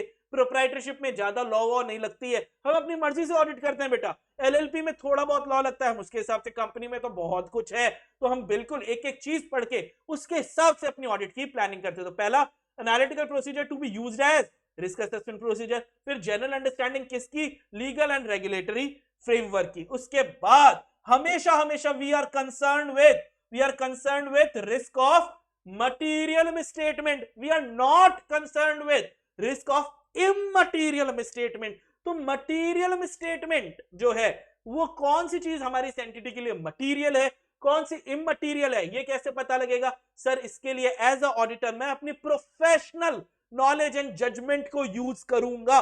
ये इसी चैप्टर में हम पढ़ेंगे मटीरियलिटी कैसे बनाते हैं, ये इस चैप्टर के एंड में पढ़ेंगे। तो आपका काम है प्लानिंग के दौरान ही मटीरियलिटी सेट करो कि यार मैं रिलायंस की ऑडिट कर रहा हूं, मेरे लिए 1 लाख रुपए मटीरियल है, मैं एक छोटी एंटिटी की ऑडिट कर रहा हूं, मेरे लिए 500 रुपए मटीरियल है। इस तरीके से किसी भी तरीके से आप मटीरियलिटी सेट करोगे, कैसे करेंगे आगे पढ़ेंगे, लेकिन मटीरियलिटी सेट करना है, ये किसका हिस्सा? ऑडिट प्लानिंग का। उसके बाद चेक करो आपको एक्सपर्ट की जरूरत पड़ेगी क्या, हो सकता है पड़े, हो सकता है नहीं। उसके बाद पहला पॉइंट था ना एनालिटिकल प्रोसीजर, ठीक है, वो तो सिर्फ एनालिटिकल हो गया। बाकी के 3 इंक्वायरी, इंस्पेक्शन, ऑब्जर्वेशन कहा गए सर, ये आ गया। अदर रिस्क असेसमेंट प्रोसीजर को करो। अदर कौन कौन से हो गए? अदर हो गए हमारे इंक्वायरी, इंस्पेक्शन एंड तीसरा ऑब्जर्वेशन। ये 3 काम आप लोग कर लो, ठीक है। तो मेजरली यहां पे प्लानिंग में हम देख रहे हैं 315 के आगे पीछे ही घूम रहा है, ठीक है, 330 में तो पहुंचा ही नहीं है। फिर overall audit strategy and audit plan, जिम्मेदारी किसकी? ये जिम्मेदारी है ऑडिटर की। ऑडिटर क्या इस जिम्मेदारी को आउटसोर्स कर सकता है? एंटिटी को बोल दिया हमारे लिए स्ट्रेटेजी और प्लान तुम ही बना के दे दो, तुम हमसे ज्यादा बुद्धिमान लग रहे हो। नहीं, बिल्कुल नहीं, बिल्कुल नहीं। इससे तो आपकी ऑडिट की इंडिपेंडेंस खत्म हो जाएगी अगर आपने ये काम ही डेलीगेट कर दिया। तो ऑडिटर की जिम्मेदारी है overall audit strategy and audit plan. इस पे 2 नंबर का करेक्ट एंड करेक्ट बनता है बेटा। तो overall audit strategy and audit plan जिम्मेदारी किसकी? ऑडिटर की। तो सर क्या मैं इस प्लान को, स्ट्रेटेजी को एकदम छुपा के रखूं, मैं बताऊं ही नहीं मैनेजमेंट को, एंटिटी को? सर नहीं बताओ, कोई दिक्कत नहीं, लेकिन तुम चाहो ना, और प्रैक्टिकली भी हम बता देते हैं। क्यों? सर हम उनको कैसे ऑडिट करेंगे ये नहीं बता रहे, हम ये बताएंगे सर आपकी इन्वेंट्री में चेक करने आऊंगा, ठीक है, वहां पे फोन कर दो आप गोडाउन के अंदर कि वो लोग सब तैयार रहे, ताकि ऐसा नहीं है मैं वहां पे गया उस दिन पता लगा आज तो छुट्टी है कल आना। अब ये तरीके से हमारी ऑडिट डिले हो जाती है। तो ऑडिटर चाहे तो, देखो चाहे तो लिखा हुआ है, मतलब कंपलसरी नहीं है। ऑडिटर में डिस्कस एलिमेंट्स, पूरी प्लानिंग नहीं, प्लानिंग के मेजर एलिमेंट। सर इस बार फिक्स्ड एसेट को चेक करूंगा, इन्वेंटरी को चेक करूंगा, ठीक है, मेजर एलिमेंट आप बता रहे हो, एकदम डिटेल में नहीं। तो चाहे तो elements of planning TCWG management के साथ आप डिस्कस कर सकते हो, लेकिन जब भी, वैसे तो करने की जरूरत ही नहीं थी, लेकिन फिर भी आप कर रहे हो ताकि आपकी ऑडिट स्मूथली निकल जाए। तो कुछ बातों का आपको ध्यान रखना है, क्या चीजें कंसिडर करनी है जब आप मैनेजमेंट या टीसीडब्ल्यूजी के साथ audit, overall audit strategy and audit plan के एलिमेंट्स को शेयर कर रहे हो। तो क्या कि सर याद रख लेना कि ओवरऑल ऑडिट स्ट्रेटेजी और ऑडिट प्लान जिम्मेदारी आप की है, आप मैनेजमेंट को नहीं बोलोगे। अगर इसका एक एग्जांपल भी हमारे आईसीएम में दिया हुआ है कि मैनेजमेंट को बोल दिया, उन्होंने उसके ऑफिसर को बोल दिया आप बना दो, तो गलत है ये। तो overall audit strategy audit plan जिम्मेदारी किसकी? हमेशा ऑडिटर की रहेगी, कभी ऑडिटर आउटसोर्स नहीं कर सकता, डेलीगेट नहीं कर सकता। जब भी आप एलिमेंट शेयर करो, ध्यान रखना आपकी ऑडिट की इफेक्टिवनेस कॉम्प्रोमाइज नहीं होनी चाहिए कि आपने बताया इन्वेंटरी चेक करना है तो उन्होंने इन्वेंटरी की गड़बड़ियां ठीक कर ली, आपने बताया फिक्स्ड एसेट चेक करने आ रहा हूं, उन्होंने फिक्स्ड एसेट की गड़बड़ियां ठीक कर ली पहले से ही। ये नहीं होना चाहिए। तीसरा, जो भी आप हथियार लगा रहे हो, audit procedure, inquiry, inspection, observation, जो भी लगा रहे हो, वो प्रिडिक्टिव नहीं होने चाहिए बेटा। मतलब क्या कि उसको पहले ही नहीं पता होना चाहिए कि जब आप गोडाउन में जाओगे तो आप कि कौन कौन से बॉक्सेस ओपन करवाओगे, कि सर हम तो हम हमेशा है ना प्राइम नंबर के बॉक्सेस जो है वो ओपन करवा लेते हैं, ठीक है, या ऑड इवन खेल रहे हैं हम लोग, या मैं कैश की गिनती कर रहा हूं तो हमेशा मैं 500 के नोटों की गड्डी को हमेशा चेक करूंगा, मैं 100-200 की चेक नहीं करूंगा। ये बातें उनको पता नहीं होनी चाहिए बेटा, प्रिडिक्टिव नहीं है। शर्तें नहीं लगनी चाहिए कि देखना ऑडिटर आगे अभी यही काम करेगा, हर साल का इसका यही नाटक है, ये नहीं होना चाहिए। क्योंकि अगर ऐसा हो गया तो उनको पहले ही पता है ये वाले बॉक्सेस में गड़बड़ियां नहीं करनी है, दूसरा वाला तो वो चेक ही नहीं करेगा। और ईगो में नहीं आना है। ईगो में नहीं आना है का क्या मतलब है? सर आपके जो एंगेजमेंट पार्टनर है, आप कौन? आप आर्टिकल हो बेटा, आप जो ऑडिट करने जा रहे हो गोडाउन वोडाउन में, आप आर्टिकल हो, आप अपने एंगेजमेंट पार्टनर के एक्सपीरियंस को यूज करो, उनसे पूछो सर जनरली इस एंटिटी में कहां कहां किस किस एरियाज में गड़बड़ी होती है, ताकि उन एरियाज में आप ज्यादा फोकस करो जिन एरियाज में कभी आज तक गड़बड़ी नहीं हुई। ऐसा नहीं हम उनकी ऑडिट नहीं करेंगे, करेंगे लेकिन थोड़ा लीनियंट हो सकते हैं। जहां हमेशा गड़बड़ होती है वो तो चेक करना ही है ना, इससे हमारे ऑडिट की FNF, effectiveness and efficiency increase हो जाएगी। ठीक है, तो वैसे तो overall audit strategy and audit plan बनाने की जिम्मेदारी किसकी? वैसे क्या हर तरीके से ऑडिटर की है। वो चाहे तो एलिमेंट ऑफ प्लानिंग शेयर कर सकता है मैनेजमेंट ईसीडब्ल्यूजी के साथ, इससे ऑडिट की एफएनएफ इंक्रीज हो जाती है। लेकिन जब वो कर रहा है तो क्या जिम्मेदारी आप ही की, आपके प्रोसीजर्स प्रिडिक्टिव नहीं होने चाहिए, ऑडिट की इफेक्टिवनेस कॉम्प्रोमाइज नहीं होनी चाहिए, और मैनेजमेंट अपने एंगेजमेंट पार्टनर के एक्सपीरियंस को यूज करो। सर एक बार मैंने जो प्लानिंग कर दी, ठीक है, तो अपन कभी पीछे नहीं होंगे। अरे नहीं रे, ठीक है, कोई सिंगम विंगम बनने की जरूरत नहीं है, बिल्कुल भी नहीं है। क्या ऑडिट के दौरान जो प्लानिंग मैंने स्टार्टिंग में की थी उस प्लानिंग को बदल सकता हूं क्या? बिल्कुल हाँ, हो सकता है कुछ नया खतरनाक चीज हो गई है इकोनॉमी में या उस एंटिटी के साथ, या कुछ भी कोई खतरनाक चीज हो गई है, तो हमको हमारी प्लानिंग बदलनी पड़ेगी। आज जिस दिन ये वीडियो मैं रिकॉर्ड कर रहा हूं उससे 2-3 दिन पहले मोरक्को में बेटा 7.2 रेक्टर स्केल का भूकंप आया था। आज जब तक मैं ये वीडियो रिकॉर्ड कर रहा हूं तब तक 2000 से ज्यादा लोग की डेथ हो चुकी थी। Very very bad thing. और क्या हुआ, मान लो मेरा जो क्लाइंट है उसका मेजर सेलिंग का मार्केट ही कौन सा? मोरक्को। मान लो कि मेजर हमारी सेल्स मोरक्को में होती है या मेजर हम परचेज मोरक्को से करते हैं, तो क्या ये मेरे लिए एक सिग्निफिकेंट चीज होगी? बिल्कुल होगी सर, बिल्कुल होगी। क्या इसके हिसाब से अब मेरे रिस्क बदलेंगे? बिल्कुल बदलेंगे। रिस्क बदलेंगे तो सर क्या मेरे को प्लानिंग बदलनी पड़ेगी? जी हां, बिल्कुल बदलनी पड़ेगी आपको प्लानिंग। तो बिल्कुल अलाउड है, अब अपडेट कर सकते हो ऑडिट के प्लान को, और इनफैक्ट कर क्या सकते हो, कंपल्सरी हो जाएगा ऑडिट के प्लान को अपडेट करना। नेसेसरी कब? कोई अनएक्सपेक्टेड इवेंट हो गया, या परिस्थितियों में बदलाव हो गया, या ऑडिट के दौरान मेरे को ऐसा खतरनाक ऑडिट एविडेंस मिला जिसने दुनिया बदल दी। तो एज पर ऑडिट एविडेंस मेरे को कोई इतना खतरनाक मिला कि मेरी प्लानिंग व्लानिंग सब गई भाड़ में, और जिस इंफॉर्मेशन पे मैंने ऑडिट प्लान की थी वो इंफॉर्मेशन ही बदल गई। ये एंटिटी मेरे को लगा था कि किराने का काम करती है, ये एंटिटी एनबीएफसी बन गई। अरे किराने से सीधा एनबीएफसी। हाँ, जैसे डीमार्ट के प्रमोटर्स के साथ था कि डीमार्ट से पहले जो उसके प्रमोटर है राधा कृष्ण दवानी साहब, वो स्टॉक मार्केट के बहुत बड़े इन्वेस्टर एकदम से डीमार्ट खोल लिया। तो जब वो पुराने उनकी ऑडिट होती थी तो उनके ऑडिटर ने क्या प्लान किया होगा? शेयर मार्केट के हिसाब से रिस्क को आइडेंटिफाई असेस किया होगा, रिस्पॉन्सेस क्रिएट किए होंगे। एकदम से हम तो किराने की दुकान खोलेंगे, एसी लगाएंगे, ठीक है, और दुनिया बदल गई। Change in information upon which audit was planned. और उससे क्या होगा? एक बार मेरी ऑडिट की प्लानिंग बदल गई तो सर उसका रिजल्ट होगा हमारी स्ट्रेटेजी बदल जाएगी, हमारा प्लान बदल जाएगा, और ऑडिट के हथियारों के एनईटी तो बदल ही जाएंगे, सब बदल जाएगा।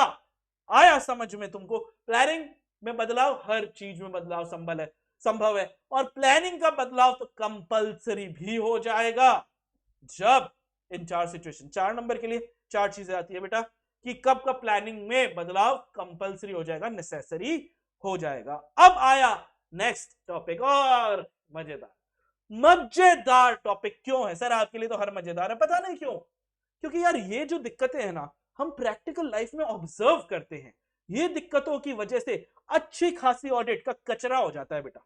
क्यों? चार्टर्ड अकाउंटेंट तो बेचारा वो कितनी ऑडिट संभालेगा, कितनी जगह भागेगा, हर जगह क्या वो काम कर रहे हैं? नहीं सर, उसने अपने नीचे लोग रख रखे हैं, एम्प्लॉयज भी रख रखे हैं, आर्टिकल असिस्टेंट्स भी रख रखे हैं, उसने एक्सपर्ट्स को भी रख रखा है, दूसरे ऑडिटर्स को भी रख रखा है, कई चीजें होती है। तो सर काम वो सारे नीचे वाले लोग कर रहे हैं, साइन किसका? साइन हो रहा है इस मेरा मैं जो बॉस हूं, जो हेड ऑडिटर है उसका। ये हेड ऑडिटर हर चीज नहीं कर रहा है लेकिन साइन कर रहा है, मतलब जिम्मेदारी ये बंदा ही ले रहा है। अब जिम्मेदारी ले रहा है उस काम की जो इसने किया ही नहीं, तो यार हाथ नहीं कांपेंगे साइन करते टाइम? कहीं उन लोगों ने गलत काम कर लिया और उस चक्कर में मेरी डिग्री गई। मैं डिग्री तो आजकल छोड़ो यार, जेल वेल हो जाती है, ठीक है, एनएफआरए अलग लेवल पे चल रहा है, अलग पेनल्टियां लगा देता है। तो कितना बड़ा रिस्क है। इस रिस्क को एज अ ऑडिटर मेरे लिए ये रिस्क है, तो इस रिस्क को मेरे को क्या करना है, रिड्यूस करना है। कैसे? सारा काम मैं खुद करूं? सर वो तो संभव ही नहीं है। हर ऑडिट का हर काम, छोटा मोटा हर काम मैं करूंगा, ये तो संभव है ही नहीं। तो क्या करो? सर आपको 3 चीज दी है, DSR, डायरेक्शन दो कि ये भाई तेरे को ये काम ऐसे करना है, तेरे को ये काम ऐसे करना है, तेरे को ये काम ऐसे करना है, तेरे को ये काम ऐसे, तेरे को ऐसे, सबको डायरेक्शन दो। डायरेक्शन के बाद सुपरवाइज करो, ठीक है, कि जो लोगों को हमने डायरेक्शन दिया था वो काम वैसे ही कर रहे हैं ना, कहीं वो अपनी बुद्धि तो नहीं लगा रहे। DSR, डायरेक्शन, फिर उस डायरेक्शन के सुपरविजन कि ये काम वैसे हो रहा है, और सुपरविजन के बाद क्या होता है, जिन लोगों ने काम कर लिया, काम करके वो आपको सबमिट करेंगे अपनी रिपोर्ट, उस रिपोर्ट को रिव्यू करो। DSR, पहले इनको बताओ कि अपनी बुद्धि ना चलाएं और काम ऐसे करें, फिर क्या वो ऐसे ही कर रहे हैं ये सुपरवाइज करें। उसके बाद जो काम हो गया, वो काम जब आपको सबमिट किया, उस सबमिटेड काम का रिव्यू करें कि काम जैसा आपने चाहा था वैसा ही हुआ क्या, जो एनईटी ऑडिट प्रोसीजर के लगाने थे वो ही लगाए क्या, उस तरीके से ही लगाए क्या, तब आपको थोड़ा सा भरोसा होगा कि हाँ भाई अब मैं साइन कर सकता हूं। तो ऑडिटर को, ऑडिटर, ये ओ क्यों आ रहा है, डी आना चाहिए ना, डी आना चाहिए, ओ आया है।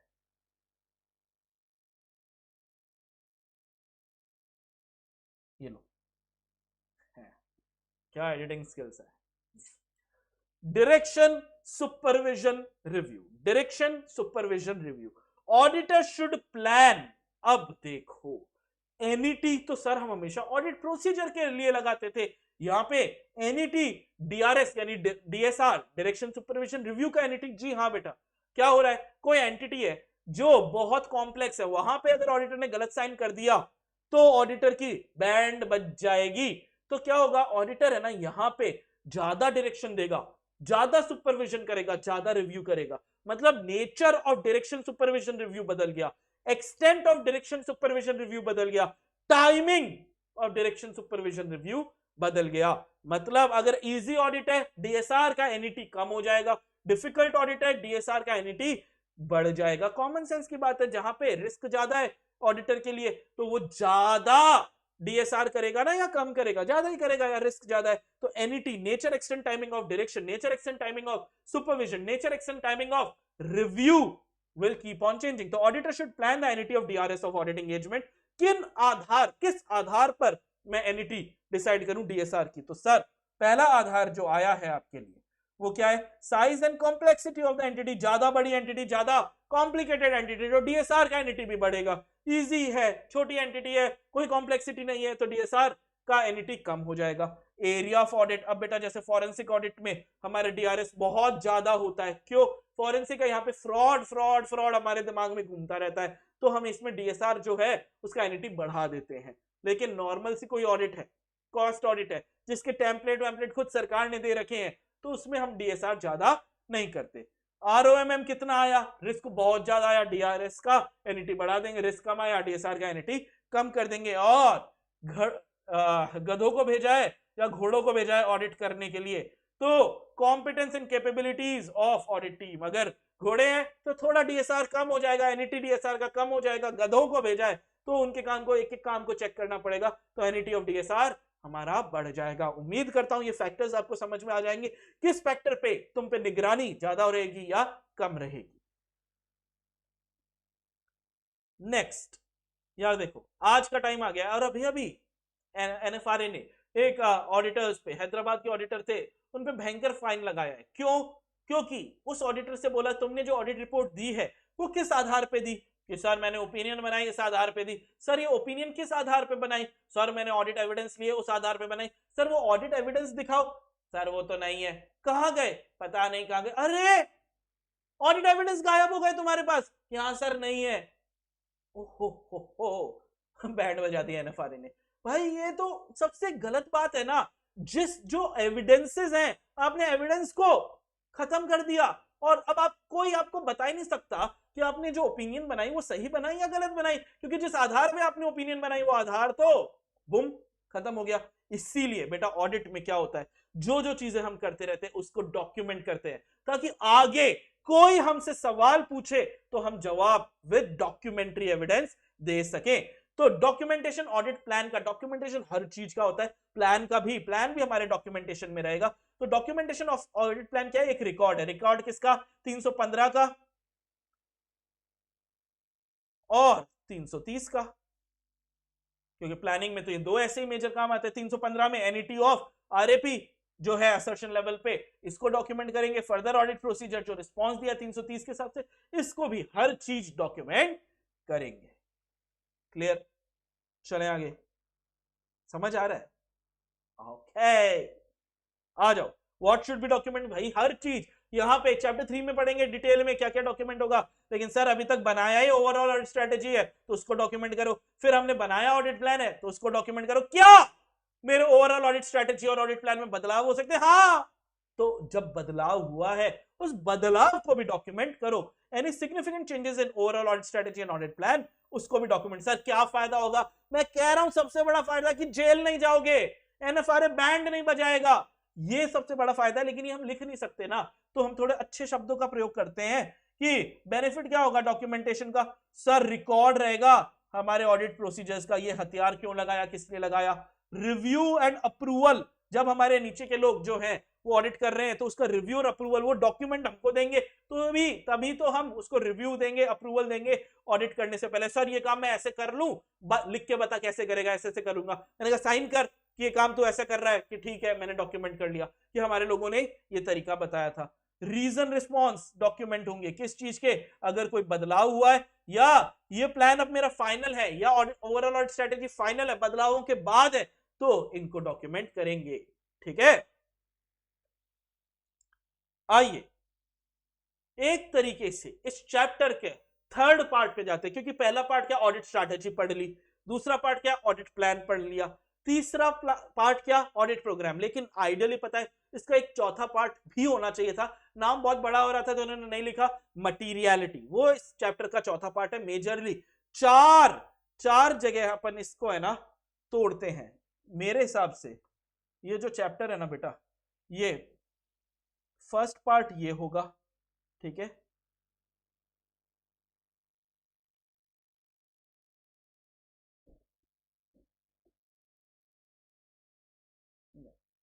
फर्स्ट सेकंड, ये फर्स्ट पार्ट का ये है, फर्स्ट पार्ट का ये है, फर्स्ट एंड सेकंड मिक्स है, फर्स्ट पार्ट का ये कॉमन है, ये थर्ड पार्ट आ गया। ठीक है, फिर ये जो दो है ना, ये आइडियली अलग ही टॉपिक चल रहा है। तो आइए इसको देख लेते हैं। Audit programme. ऑडिट प्रोग्राम में अब देखते हैं ऑडिट प्रोग्राम होता क्या है। देखो सुनो, अभी तक हम लोगों ने क्या क्या कर लिया। अभी तक हम लोगों को पता लग गया कि सर सबसे पहले ओवरऑल ऑडिट स्ट्रेटेजी बनाओ, फिर ऑडिट प्लान बनाओ। ठीक है, ओवरऑल स्ट्रेटेजी में ग्रैंड विजन लिखो, ऑडिट प्लान में क्या क्या एरियाज है उनको लिखो, उसके बाद आप सर ऑडिट स्ट्रेटेजी बनाओ कि वो जो एरियाज उनकी ऑडिट कैसे करोगे। अब ये आपको कैसे करना है कि भैया मेरे को जैसे स्टॉक की ऑडिट करनी है, स्टॉक की ऑडिट कैसे करनी है, ये तरीका कब करनी है, कौन जाएगा, कैसे जाएगा, ये सारी चीजें कहां पे आती है बेटा? ऑडिट प्रोग्राम में। ठीक है, ये सारी चीजें स्ट्रैटेजी को इंप्लीमेंट करने के जो पूरी डिटेल्स होती है कि इस तारीख को ये बंदा इतने बजे ये वाले ऑडिट प्रोसीजर्स यूज करके ऑडिट इस चीज की करेगा, ये पूरा प्रोग्राम बनता है। आपका जो बॉस है वो ये प्रोग्राम आपके लिए बना के देगा, अपने हर आर्टिकल के लिए, हर एम्प्लॉय के लिए। बॉस सुबह सुबह मीटिंग लेता है कि भाई तेरे को ये करना है, ये करना है, ये करना है, ये करना है, ऐसे करना है, इतने टाइम तक करना है, ये रिपोर्ट देनी है, हर एक का प्रोग्राम बन रहा है। तो ऑडिट प्रोग्राम क्या हुआ? ऑडिट प्रोग्राम हुआ sir series of verification procedure जिसको अप्लाई करना पड़ेगा ताकि ऑब्टेन हो सके एविडेंस। क्योंकि ऑडिट प्रोसीजर के अंदर आपका बॉस क्या लिख के भेजेगा? और ऑडिट प्रोग्राम के अंदर ऑडिट प्रोसीजर्स, तो ये वाले प्रोसीजर्स करेगा, ऐसे करेगा, एनईटी बताएगा ऑडिट प्रोसीजर का। प्रोसीजर से हमें क्या मिलते हैं सर? प्रोसीजर से हमें ऑडिट एविडेंस। तो इसीलिए फर्स्ट पॉइंट आ गया कि सीरीज ऑफ वेरिफिकेशन प्रोसीजर है जिसको अप्लाई क्यों किया जाता है? ताकि आपको क्या मिले? ऑडिट एविडेंस मिले। और ये आपका क्या है सर? प्लान ऑफ एक्शन है। कौन किधर कैसे जा रहा है, भागो ऑडिट करने के लिए, हर जना हर तरफ भाग रहा है, ये प्लान ऑफ एक्शन है। उसके बाद, क्योंकि एविडेंस जो होते हैं ना बेटा, एविडेंस जो होते हैं, ये एविडेंस के आधार पर इनके कंक्लूजन पर हमको क्या मिलता है, इनका ओपिनियन बनती है। तो मतलब जो हमको ओपिनियन बनानी है, दिख रहा है तुम लोग को लास्ट में क्या लिखा, हाँ, जो हमको ओपिनियन बनानी है वो ओपिनियन फाइनल प्रोडक्ट है। ये फाइनल प्रोडक्ट कहां से स्टार्ट होगा सर, प्रोग्राम बनाओगे तब कहीं जाके अच्छी ओपिनियन बनाओगे। बिना प्रोग्राम के भाई साहब ये ऑडिट आप जाके कर लीजिएगा, आप बॉस ने आपको बोला हम बैठे हैं, बॉस बैठा है, सब बैठे हैं, कुछ नहीं पता कैसे काम करना है, तो आपकी ओपिनियन एक सही बनेगी क्या? बिल्कुल भी नहीं बनेगी। इसीलिए इन्फॉर्म्ड ओपिनियन बनाने के लिए, एक्सप्रेसिंग एन इन्फॉर्म्ड ओपिनियन, ये आपका ऑडिट प्रोग्राम है। प्रोग्राम में क्या क्या keywords, series of verification procedure क्यों लगाते हैं सर, एक तो एविडेंस मिल जाए, दूसरा प्लान ऑफ एक्शन है, साथ में जो ओपिनियन बने वो इन्फॉर्म्ड रहे, अनइन्फॉर्म्ड हवा में ओपिनियन नहीं बना दी है, ये चेक करेंगे। उसके बाद थिंग्स क्या क्या रिमेंबर करेंगे। देखो बेटा, पहला पॉइंट है कि सर एक ही ऑडिट प्रोग्राम हर एंटिटी के लिए फिजिबल ही नहीं है। सर एंटिटियां अलग अलग है, एंटिटीज अलग अलग है, तो एक ही प्रोग्राम सब पे कैसे अप्लाई करोगे? तुम्हारा हर बर्थडे सेम तरीके से सेलिब्रेट होता है क्या? 8 बजे ये दोस्त आएंगे, 9 बजे यहां करेंगे, 10 बजे ये, 12 बजे ये, 2 बजे ये, हर बर्थडे का एक ही प्रोग्राम है? नहीं सर, हर बर्थडे की परिस्थितियां अलग है। कभी पैसे वाला होता हूं, ठीक है, तो अच्छा बर्थडे हो जाता है, कभी गरीब होता हूं तो बुरा। बर्थडे के दिन या एक दिन पहले रिजल्ट आया है तो शानदार बर्थडे बनता है सर मेरा। हमारे एंटिटी भी इस तरीके से बदलती रहती है। तो वैसे ही प्रोग्राम, तो one audit program for all businesses, not practical, because nature, size, composition and internal control differ होते रहते। तो सर हर एक के लिए अलग ऑडिट प्रोग्राम, जी हाँ, एक लेकिन इसमें समझने और सोचने वाली बात यह है, तुम क्या कर सकते हो, एक स्टैंडर्ड ऑडिट प्रोग्राम बनाओ। आईसीआई में ये लाइनें लिखी हुई है जिसपे करेक्ट इनकरेक्ट आता है, इसीलिए मैं ये तुमको बता रहा हूं। एक स्टैंडर्ड ऑडिट प्रोग्राम बनाओ कि आप हमारी, और हम जब भी किसी एंटिटी की ऑडिट करेंगे, अगर वो मैन्युफैक्चरिंग सेक्टर की है तो मैं इन्वेंट्री चेक करूंगा, कैश ऐसे चेक करूंगा, ये ऐसे चेक करूंगा, लेकिन ये मैंने स्टैंडर्ड बनाया है। अब क्या होगा, इस स्टैंडर्ड को मैं एंटिटी के हिसाब से थोड़ा बहुत ऊपर नीचे कर सकता हूं। अच्छी फर्म्स क्या करती हैं, ताकि उनकी ऑडिट की क्वालिटी अच्छी बनी रहे, वो एक स्टैंडर्ड ऑडिट प्रोग्राम बनाती है, लेकिन उसको बदलती हैं। बदलाव जरूरी है, क्योंकि ये लिखा हुआ है one audit program exact same audit program सारी एंटिटी के लिए प्रैक्टिकल ही नहीं है।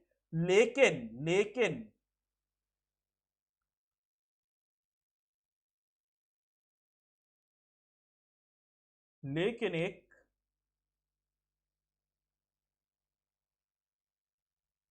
स्टैंडर्ड ऑडिट प्रोग्राम सभी के लिए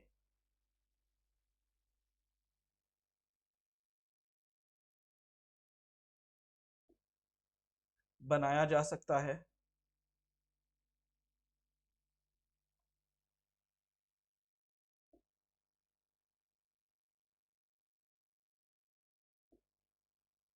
बट इसमें भी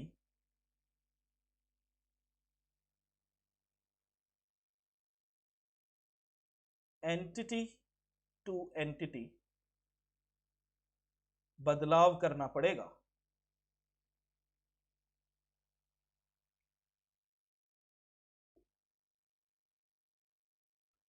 ठीक है, एंटिटी टू एंटिटी, इसमें भी क्या करना पड़ेगा, बदलाव करना पड़ेगा। तो वन ऑडिट प्रोग्राम प्रैक्टिकली नहीं है, लेकिन हाँ, हम standard audit program with some modifications ये जरूर कर सकते हैं। यहां पे बच्चों को जनरली कंफ्यूजन होता था, इसीलिए मैंने ये सारी चीजें लिख दी है। ऑडिट प्रोग्राम ऑब्वियसली बहुत डिटेल में होगा, हर टाइम का डेट टाइम सब मेंशन कर रहे हो, तो audit program needs to be in detail so that बकवास जगह आपका टाइम वेस्ट नहीं हो, time is not wasted on less important things, and कोई मेजर चीजें उसके लिए आप पहले से तैयारी कर लो, pre preparation for specific matters and situations. Update करना है, स्तर अपडेट तो करना ही है। अपडेशन ऑफ ऑडिट प्रोग्राम, जैसे जैसे आप ऑडिट करते रहोगे, सर आपने इस काम के लिए 2 घंटे दिए थे, 10 घंटे लगेंगे, अच्छा हाँ हाँ 10 घंटे लगने चाहिए, तो अपडेट करोगे। लेकिन ये कब करोगे, जब आप ऑडिट करने पहुंचे तब आपको पता लगा कि सर इतनी जल्दी तो हम कर ही नहीं पाएंगे, और upon gaining experience by actually carrying the work, उसके बाद अपडेट करो, उससे पहले ही नहीं होगा। मतलब ही नहीं है सर, अरे मैं बता रहा हूं ना सर नहीं कर पाऊंगा इतनी जल्दी, इससे नहीं चलेगा। तू एक्चुअली काम कर, उसके बाद देखते हैं बदलाव कर सकते हैं।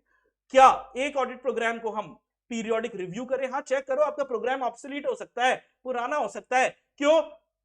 Periodic review of audit program based on change in business policies, business ही बदल गया तो प्रोग्राम भी बदलेंगे।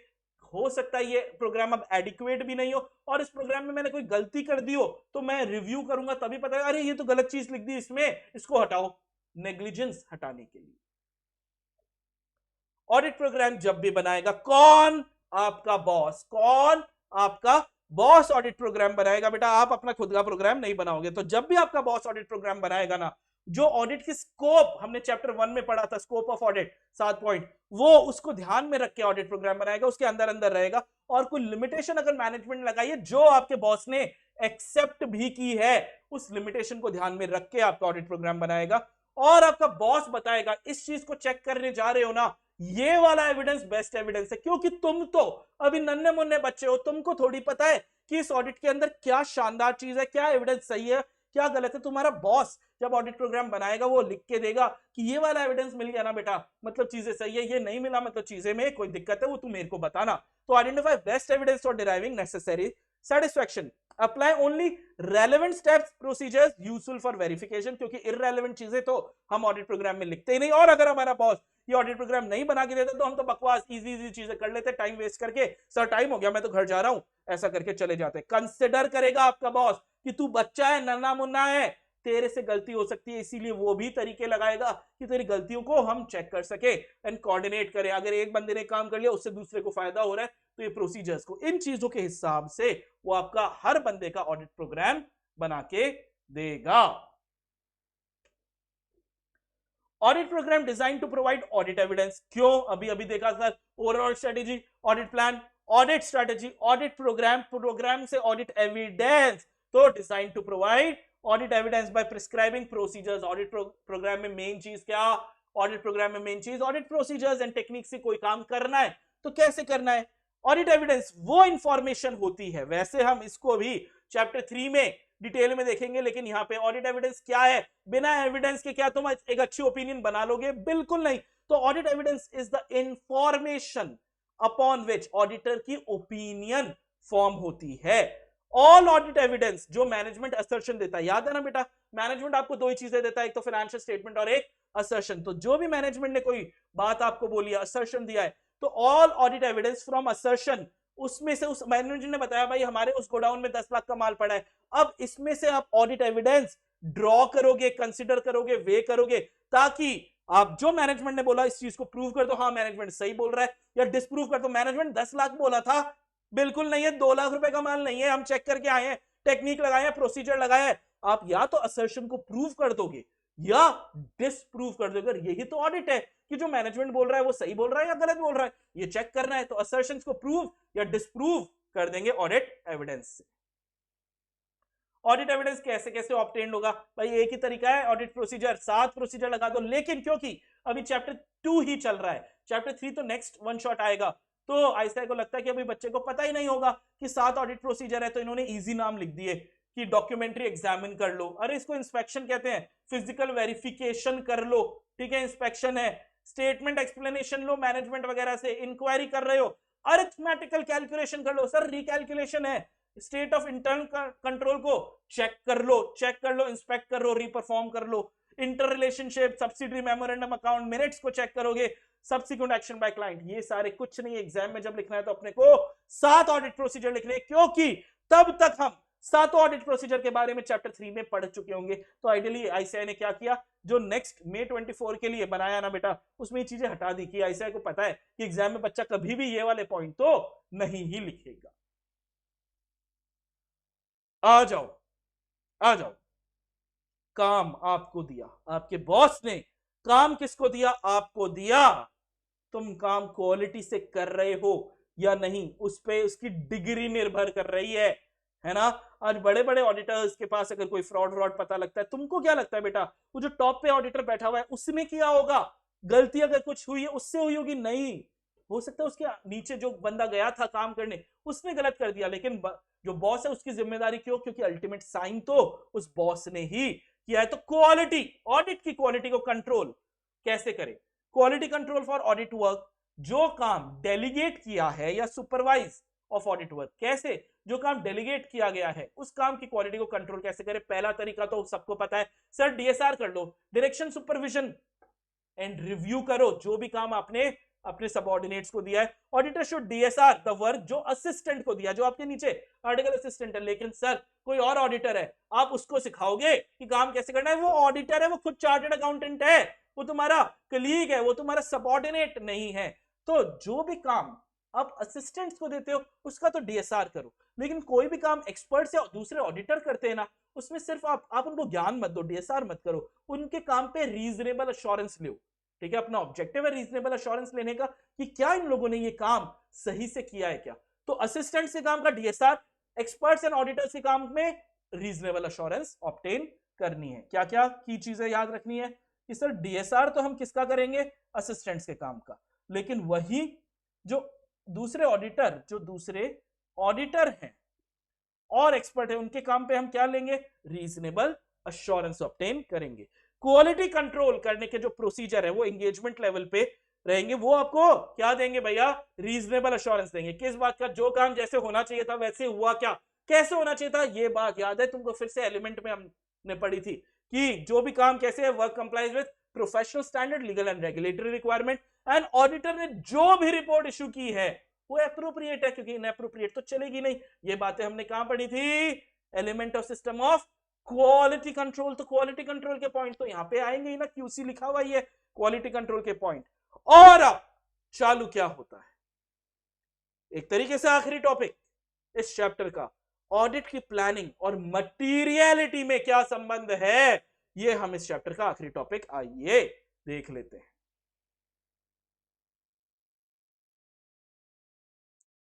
Audit planning and materiality. Audit planning and materiality मतलब प्लानिंग और मटीरियलिटी में कोई कोई संबंध है क्या? है ना यार। प्लानिंग में हमने पढ़ा था कि सर हम रिस्क विस्क के बारे में आइडेंटिफाई असेस करते, 315 ने बोला, लेकिन हर छोटा मोटा रिस्क नहीं sir, only risk of material misstatement. Immaterial के लिए हम प्लानिंग ही नहीं करते हैं सर। तो ऐसे 320 है, वैसे तुम्हारे कोर्स में है ना 320, डिटेल में नहीं है, बस इसका नाम याद रख लेना। 320 हमें सिखाता है कि materiality in planning and performing an audit. Materiality कितनी इंपॉर्टेंट है, कैसे लगाएं कैसे नहीं लगाएं। तो materiality in planning and performing an audit require कि ऑडिटर को कंसिडर करना है क्या? मटीरियलिटी और उसका रिश्ता किससे? ऑडिट के रिस्क से। रिस्क और मटीरियलिटी में रिश्ता, इसी रिश्ते को क्या कहलाएंगे? इस रिश्ते को बच्चा बोल गया है क्या? कोहितो रिस्क ऑफ मटीरियल मिसस्टेटमेंट कहते हैं।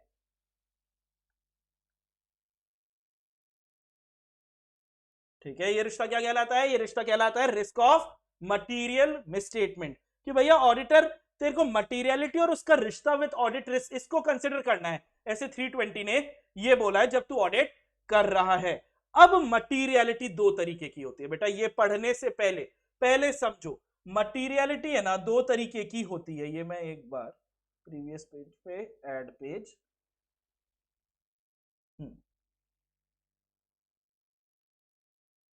यहां पे थोड़ा सा बच्चे को प्रॉब्लम आती है तो मैं इसको डिटेल में बताता हूं। Materiality are of two types. कौन कौन से टाइप है सर? ये पहला, determined materiality for financial statement as a whole, मतलब पूरे के पूरे एफएस की एक मटीरियलिटी, पूरे एफएस की एक मटीरियलिटी, या सीओटी, पूरे एफएस की नहीं, सीओटी अकाउंट बैलेंस जो असर्शन में होते हैं एंड डिस्क्लोजर्स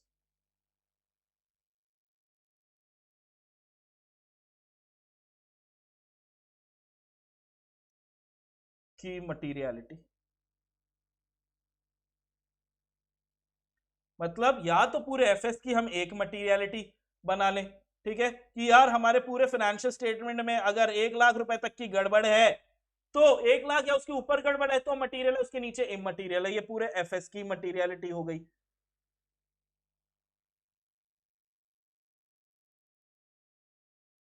ठीक है, तो या तो हमने पूरे ट्रेडिंग पीएनएल बैलेंस शीट सबकी मिला के एक मटीरियलिटी, या क्लास ऑफ ट्रांजैक्शंस यानी ट्रेडिंग पीएनएल के लिए एक मटीरियलिटी, बैलेंस शीट यानी अकाउंट बैलेंस की एक मटीरियलिटी, एंड जो डिस्क्लोजर्स में डाल रहे हैं वहां की आप अलग मटीरियलिटी भी कर सकते हो कि सर ट्रेडिंग पीएनएल में मिला के 5,000 का गड़बड़ है तो कोई दिक्कत नहीं है, मटीरियल है, उसके ऊपर मटीरियल है। ठीक है, बैलेंस शीट में 10,000 का गड़बड़ है, ठीक है, अप टू 10,000 चलेगा, कोई दिक्कत नहीं है, मटीरियल है, उसके ऊपर मटीरियल है। डिस्क्लोजर्स में 1 लाख रुपए तक का डिस्क्लोजर गलत हो गया, इमटीरियल है, उसके ऊपर मटीरियल है। ये ऑडिटर अलग अलग भी सोच सकता है या पूरे एफएस की, इसको बोलते हैं डिटरमाइंड मटीरियलिटी पूरे एफएस की। ठीक है, आपके दिमाग में कि यार इसके नीचे नीचे इग्नोर, इसके ऊपर अपने लिए मुश्किल है, अपन इसको अच्छे से चेक करेंगे। और दूसरा है परफॉर्मेंस मटीरियलिटी,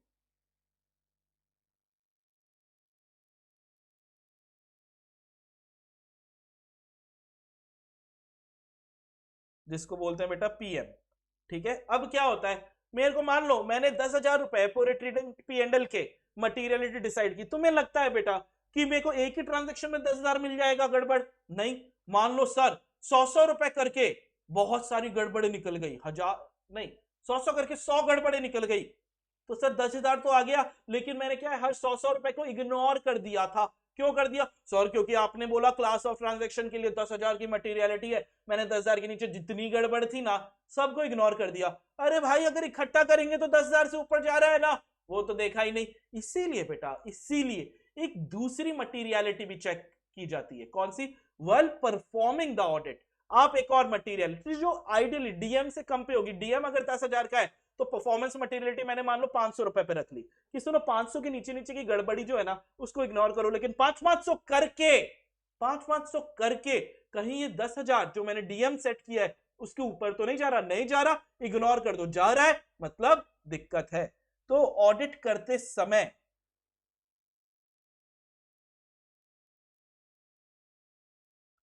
ऑडिट करते समय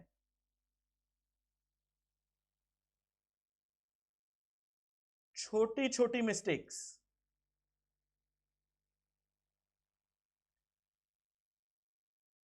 मिसस्टेटमेंट्स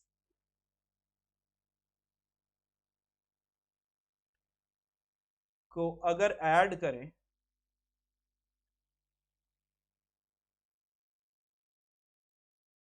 तो क्या वो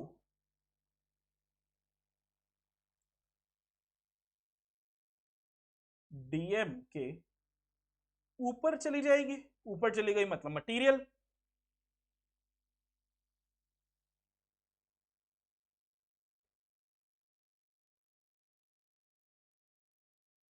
ऊपर चली जाएगी तो मटीरियल। इसीलिए ये परफॉर्मेंस मटीरियलिटी डीएम से कम पे सेट होती है कि छोटे छोटे करके कहीं डीएम के ऊपर तो नहीं चली जाए। अब देखते हैं दो तरीके की materiality, determining materiality for financial statement as a whole और performance materiality while planning and audit. ये डीएम वगैरह आप कब सेट करते हो? जब आप सबसे शुरुआत में ओवरऑल ऑडिट स्ट्रेटेजी बना रहे हो ना, तभी। When setting overall audit strategy materiality should be determined for financial statement as a whole बना लो, या तो आप इसकी मटीरियलिटी सेट कर लो, लेकिन कुछ पर्टिकुलर ट्रांजैक्शन में मिसस्टेटमेंट क्या होता है वो डीएम के कम भी होता है, लेकिन फिर भी डीएम के कम भी है लेकिन भारी है। 10,000 सेट किया था 9999 आ रहा है, अरे 1 रुपए से बच जाएगा क्या तू? 9999 भी तो इकोनॉमिक डिसीजन को इंपैक्ट करेगा, इंपॉर्टेंट है। इसीलिए पर्टिकुलर केसेस में सीओटी अकाउंट बैलेंस डिस्क्लोजर की आप अलग अलग मटीरियलिटी भी सेट कर लेते हो, क्यों 1 रुपए से बच गया। ठीक है, तो अब सीओटी अकाउंट बैलेंस के लिए पर्टिकुलर केसेस में, ये केसेस कौन कौन से हो गए बेटा? ये केसेस सीओटी के लिए अलग हो गए, अकाउंट बैलेंस के लिए आप चाहो तो आपके ऊपर है। ठीक है, आप ये मटीरियलिटी सेट करो और तीसरा डिस्क्लोजर्स, अलग अलग मटीरियलिटी सेट कर सकते हो। ये डीएम एफएस या तो आप एक कर लो या सबके लिए अलग अलग, मेजर हेड्स के लिए अलग अलग कर लो। अब आता है नेक्स्ट परफॉर्मेंस मटीरियलिटी। ये अमाउंट या अलग अलग, सीओटी के लिए अलग परफॉर्मेंस मटीरियलिटी, अकाउंट बैलेंस के लिए अलग और डिस्क्लोजर्स के लिए अलग, ये भी कर सकते हो। इसीलिए अमाउंट या अमाउंट्स सेट बाय ऑडिटर, लेकिन कहां, क्या ये ज्यादा होगा? नहीं sir, less than FS as a whole वाली मटीरियलिटी जो डीएम है, सो दैट जो छोटे छोटे छोटे छोटे दिक्कत है, जिनको जो अनकरेक्टेड रह गए और हमको भी नहीं दिखे, अनडिटेक्टेड, वो इकट्ठा होके डीएम के ऊपर चले जाएं, इसकी प्रोबेबिलिटी कम है कि ये छोटे छोटे छोटे छोटी छोटी गड़बड़ियां इकट्ठा होके पहाड़ बन जाए, डीएम के ऊपर चल जाए, इसकी प्रोबेबिलिटी कम हो। इसीलिए हम डीएम से कम ये मटीरियलिटी रखते हैं ताकि छोटी गड़बड़ियां मटीरियल ना बन जाए। ठीक है। अब सर आप ये 10,000 बोल रहे हो, 1 लाख बोल रहे हो, जो भी बोल रहे हो, अब मन से ये फिगर कैसे लाते हो? असली लाइफ में जब मैं एक एंटिटी को देख रहा हूं तो मैं कैसे मटीरियलिटी जज करूं कि इसकी 10,000 होनी चाहिए, इसकी 5,000 होनी चाहिए, ये परफॉर्मेंस मटीरियलिटी 500 होनी चाहिए, ये मैं कैसे डिसाइड करूं? बेटा तेरे को हेल्प करने के लिए ऐसा बोलता है, भाई तू अपनी बुद्धि मत चला, तू बेंचमार्क्स को यूज कर। बेंचमार्क क्या होते हैं सर? ये बेंचमार्क वो होते हैं, ये इंडस्ट्री में क्या मटेरियलिटी यूज हो रही है, तुम्हारे कॉम्पिटिटर क्या मटेरियलिटी यूज कर रहे हैं, तुम्हारे प्रीवियस ऑडिट में, इनफैक्ट प्रीवियस ऑडिट सबसे ज्यादा अच्छा तरीका होता है मटेरियलिटी डिसाइड करने का। ठीक है, प्रीवियस क्या मटेरियलिटी थी, अच्छा इतनी एंटिटी बदली है, हम उसको स्टार्टिंग पॉइंट ले लेते हैं। ठीक है, बदलाव भी तो हुआ है एंटिटी में, उसके हिसाब से बदल दो। लेकिन सर मान लो मैं मोनोपोली हूं, मेरे अलावा कोई कॉम्पिटिटर ही नहीं है, या उस कॉम्पिटिटर की इंफॉर्मेशन नहीं मिल पा रही है, ये भी तो हो सकता है, और मैं पहली बार ऑडिट करवा रहा हूं, कोई बेंचमार्क ही नहीं है, तब बेटा क्या होगा? ऑडिटर अपनी बुद्धि लगा के मटेरियलिटी डिसाइड करेगा। लेकिन जनरली ऐसा नहीं होता है, जनरली ऐसा नहीं होता है। इसीलिए 99% केसेस में हम बेंचमार्क्स को यूज करते हैं, और सबसे बढ़िया बेंचमार्क प्रीवियस ईयर की, अगर सेम बिजनेस चल रहे हैं, सब कुछ सेम चल रहा है, तो प्रीवियस ईयर की जो मटेरियलिटी है वो बेस्ट स्टार्टिंग पॉइंट होती है, उसको एंटिटी जैसे बदली उसके हिसाब से बदल लो। तो बेंचमार्क क्या हो गए भाई? Benchmark determining of materiality involves professional judgment. तो आप जो भी आपका बेंचमार्क है, प्रीवियस ईयर की ऑडिट या कुछ भी, उसको उस पर एक परसेंटेज लगाओ। परसेंटेज क्यों लगाओ सर? क्योंकि एंटिटी 10% बड़ी है तो मटेरियलिटी में भी कुछ परसेंट चेंज तो होना चाहिए। लेकिन सर ये सिर्फ स्टार्टिंग पॉइंट है, मतलब सर हम बाद में बदल सकते हैं क्या? हाँ बदल सकते हो। तो in determining materiality for financial statement as a whole, तो बेंचमार्क पे एक परसेंटेज लगाओ एज अ स्टार्टिंग पॉइंट। पिछले साल कितनी थी? 1 लाख की थी। एक काम कर, उसका 1 लाख की मटेरियलिटी थी, इस बार एंटिटी कितनी बदली है सर? 10% ग्रो की है, तो अपनी इस साल की मटेरियलिटी 1,10,000 कर ले। ऐसा तो बुद्धि लगा सकता है, तो 1,05,000 भी कर सकता है, तो एक परसेंटेज लगा सकता है एज अ स्टार्टिंग पॉइंट। अगर तेरे को उसमें चेंज करने की जरूरत पड़ रही है, ऑडिटर को अपने प्रोफेशनल जजमेंट से चेंज कर ले, लेकिन एक फिगर तो आया ना तेरे पास एज अ स्टार्टिंग पॉइंट, एक फिगर तो आया। अब किन फैक्टर्स को सर मैं दिमाग में रखूं जब भी मैं बेंचमार्क ढूंढ रहा हूं कि क्या मैं पिछले साल वाले को मटेरियलिटी रखूं, कॉम्पिटिटर को रखूं, किसको रखूं, कैसे? फैक्टर्स, किन फैक्टर्स को दिमाग में रख रहा है सर? पिछले साल और इस साल के elements of financial statement same हो, कॉम्पिटिटर और तुम्हारा फाइनेंशियल स्टेटमेंट में जो चीजें लिखे, अमाउंट अलग होंगे लेकिन चीजें वही होनी चाहिए। सर्विस सेक्टर में चीजें वही होनी चाहिए, मैन्युफैक्चरिंग में चीजें वही होनी चाहिए, तब वो एक आइडियल बेंचमार्क होगा। या particular items of financial statement एकदम सेम है, आप उसको मटेरियलिटी के तौर पर यूज कर रहे हो। या एंटिटी का नेचर वो लाइफ साइकिल में एकदम ग्रोथ पे है, डिक्लाइन पे है, कब है, इंडस्ट्री या इकोनॉमिक एनवायरनमेंट को आप बेंचमार्क यूज कर सकते हो। ओनरशिप स्ट्रक्चर, डेट इक्विटी क्या है, कैपिटल स्ट्रक्चर वगैरह। और हमारा बेंचमार्क खुद कितना वॉलेटाइल है, जिसको पिछले साल जिसको इस बेंचमार्क मान रहे हैं वो खुद बंद हो गया, उसकी वो खुद वॉलेटाइल है, ये भी एक बहुत बड़ा फैक्टर। एग्जाम में कोई 4 पॉइंट आपको याद करने हैं कि किन फैक्टर्स को दिमाग में रखोगे बेटा जब भी बेंचमार्क जिससे हम मटेरियलिटी डिसाइड करें उसको ढूंढ रहे हैं। जो भी चोजन बेंचमार्क है, जो भी है, चाहे पिछला साल, ठीक है, जो भी चोजन बेंचमार्क है उसमें फाइनेंशियल मटेरियलिटी तो पैसे पे होती है, financial data, relevant financial data में क्या क्या चेक करोगे सर? रिजल्ट और पोजीशन, पिछले साल की भी इस साल की भी, कोई बजट या फोरकास्ट इस साल का या कोई सिग्निफिकेंट चेंजेस हुए हैं, इनको दिमाग में रखेंगे और हम इस साल की मटेरियलिटी की परसेंटेज देखेंगे। मटेरियलिटी मैंने आपको बताया कि सर सीओटी के लिए भी हो सकती है, अकाउंट बैलेंस के लिए भी होती है, डिस्क्लोजर्स के लिए भी हो सकती है। और ये किस पे डिपेंड करती है कि सर हम COT, account balance, disclosure, sir अगर आप पे कोई एप्लीकेबल एफआरएफ है, की डिस्क्लोजर है, या पर्टिकुलर चीजों के हिसाब से। पर्टिकुलर चीजों का क्या मतलब हो गया बेटा? पर्टिकुलर चीजों का मतलब हो गया, इसमें एक एक्स्ट्रा चीज बतानी है। अगर सब सही चल रहा है,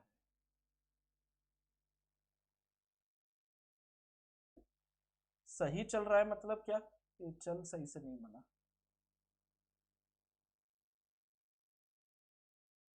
यानी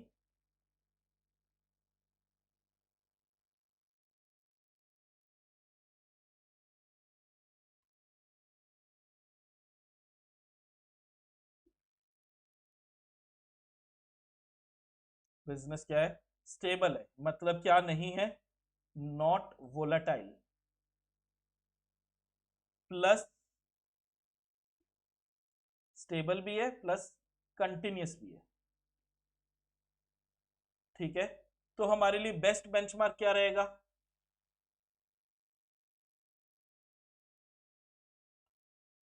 बेस्ट बेस्ट क्या रहेगा sir? Net profit before tax, NPBT. ये हमारे लिए बेस्ट बेंचमार्क रहेगा अगर सब पिछले साल से इस साल सेम है। पिछले साल के एनपीबीटी के हिसाब से आप मटेरियलिटी सेट कर लो। बट अगर बिजनेस वोलेटाइल है, तब क्या रहेगा? टर्नओवर बोल दो या रेवेन्यू बोल दो।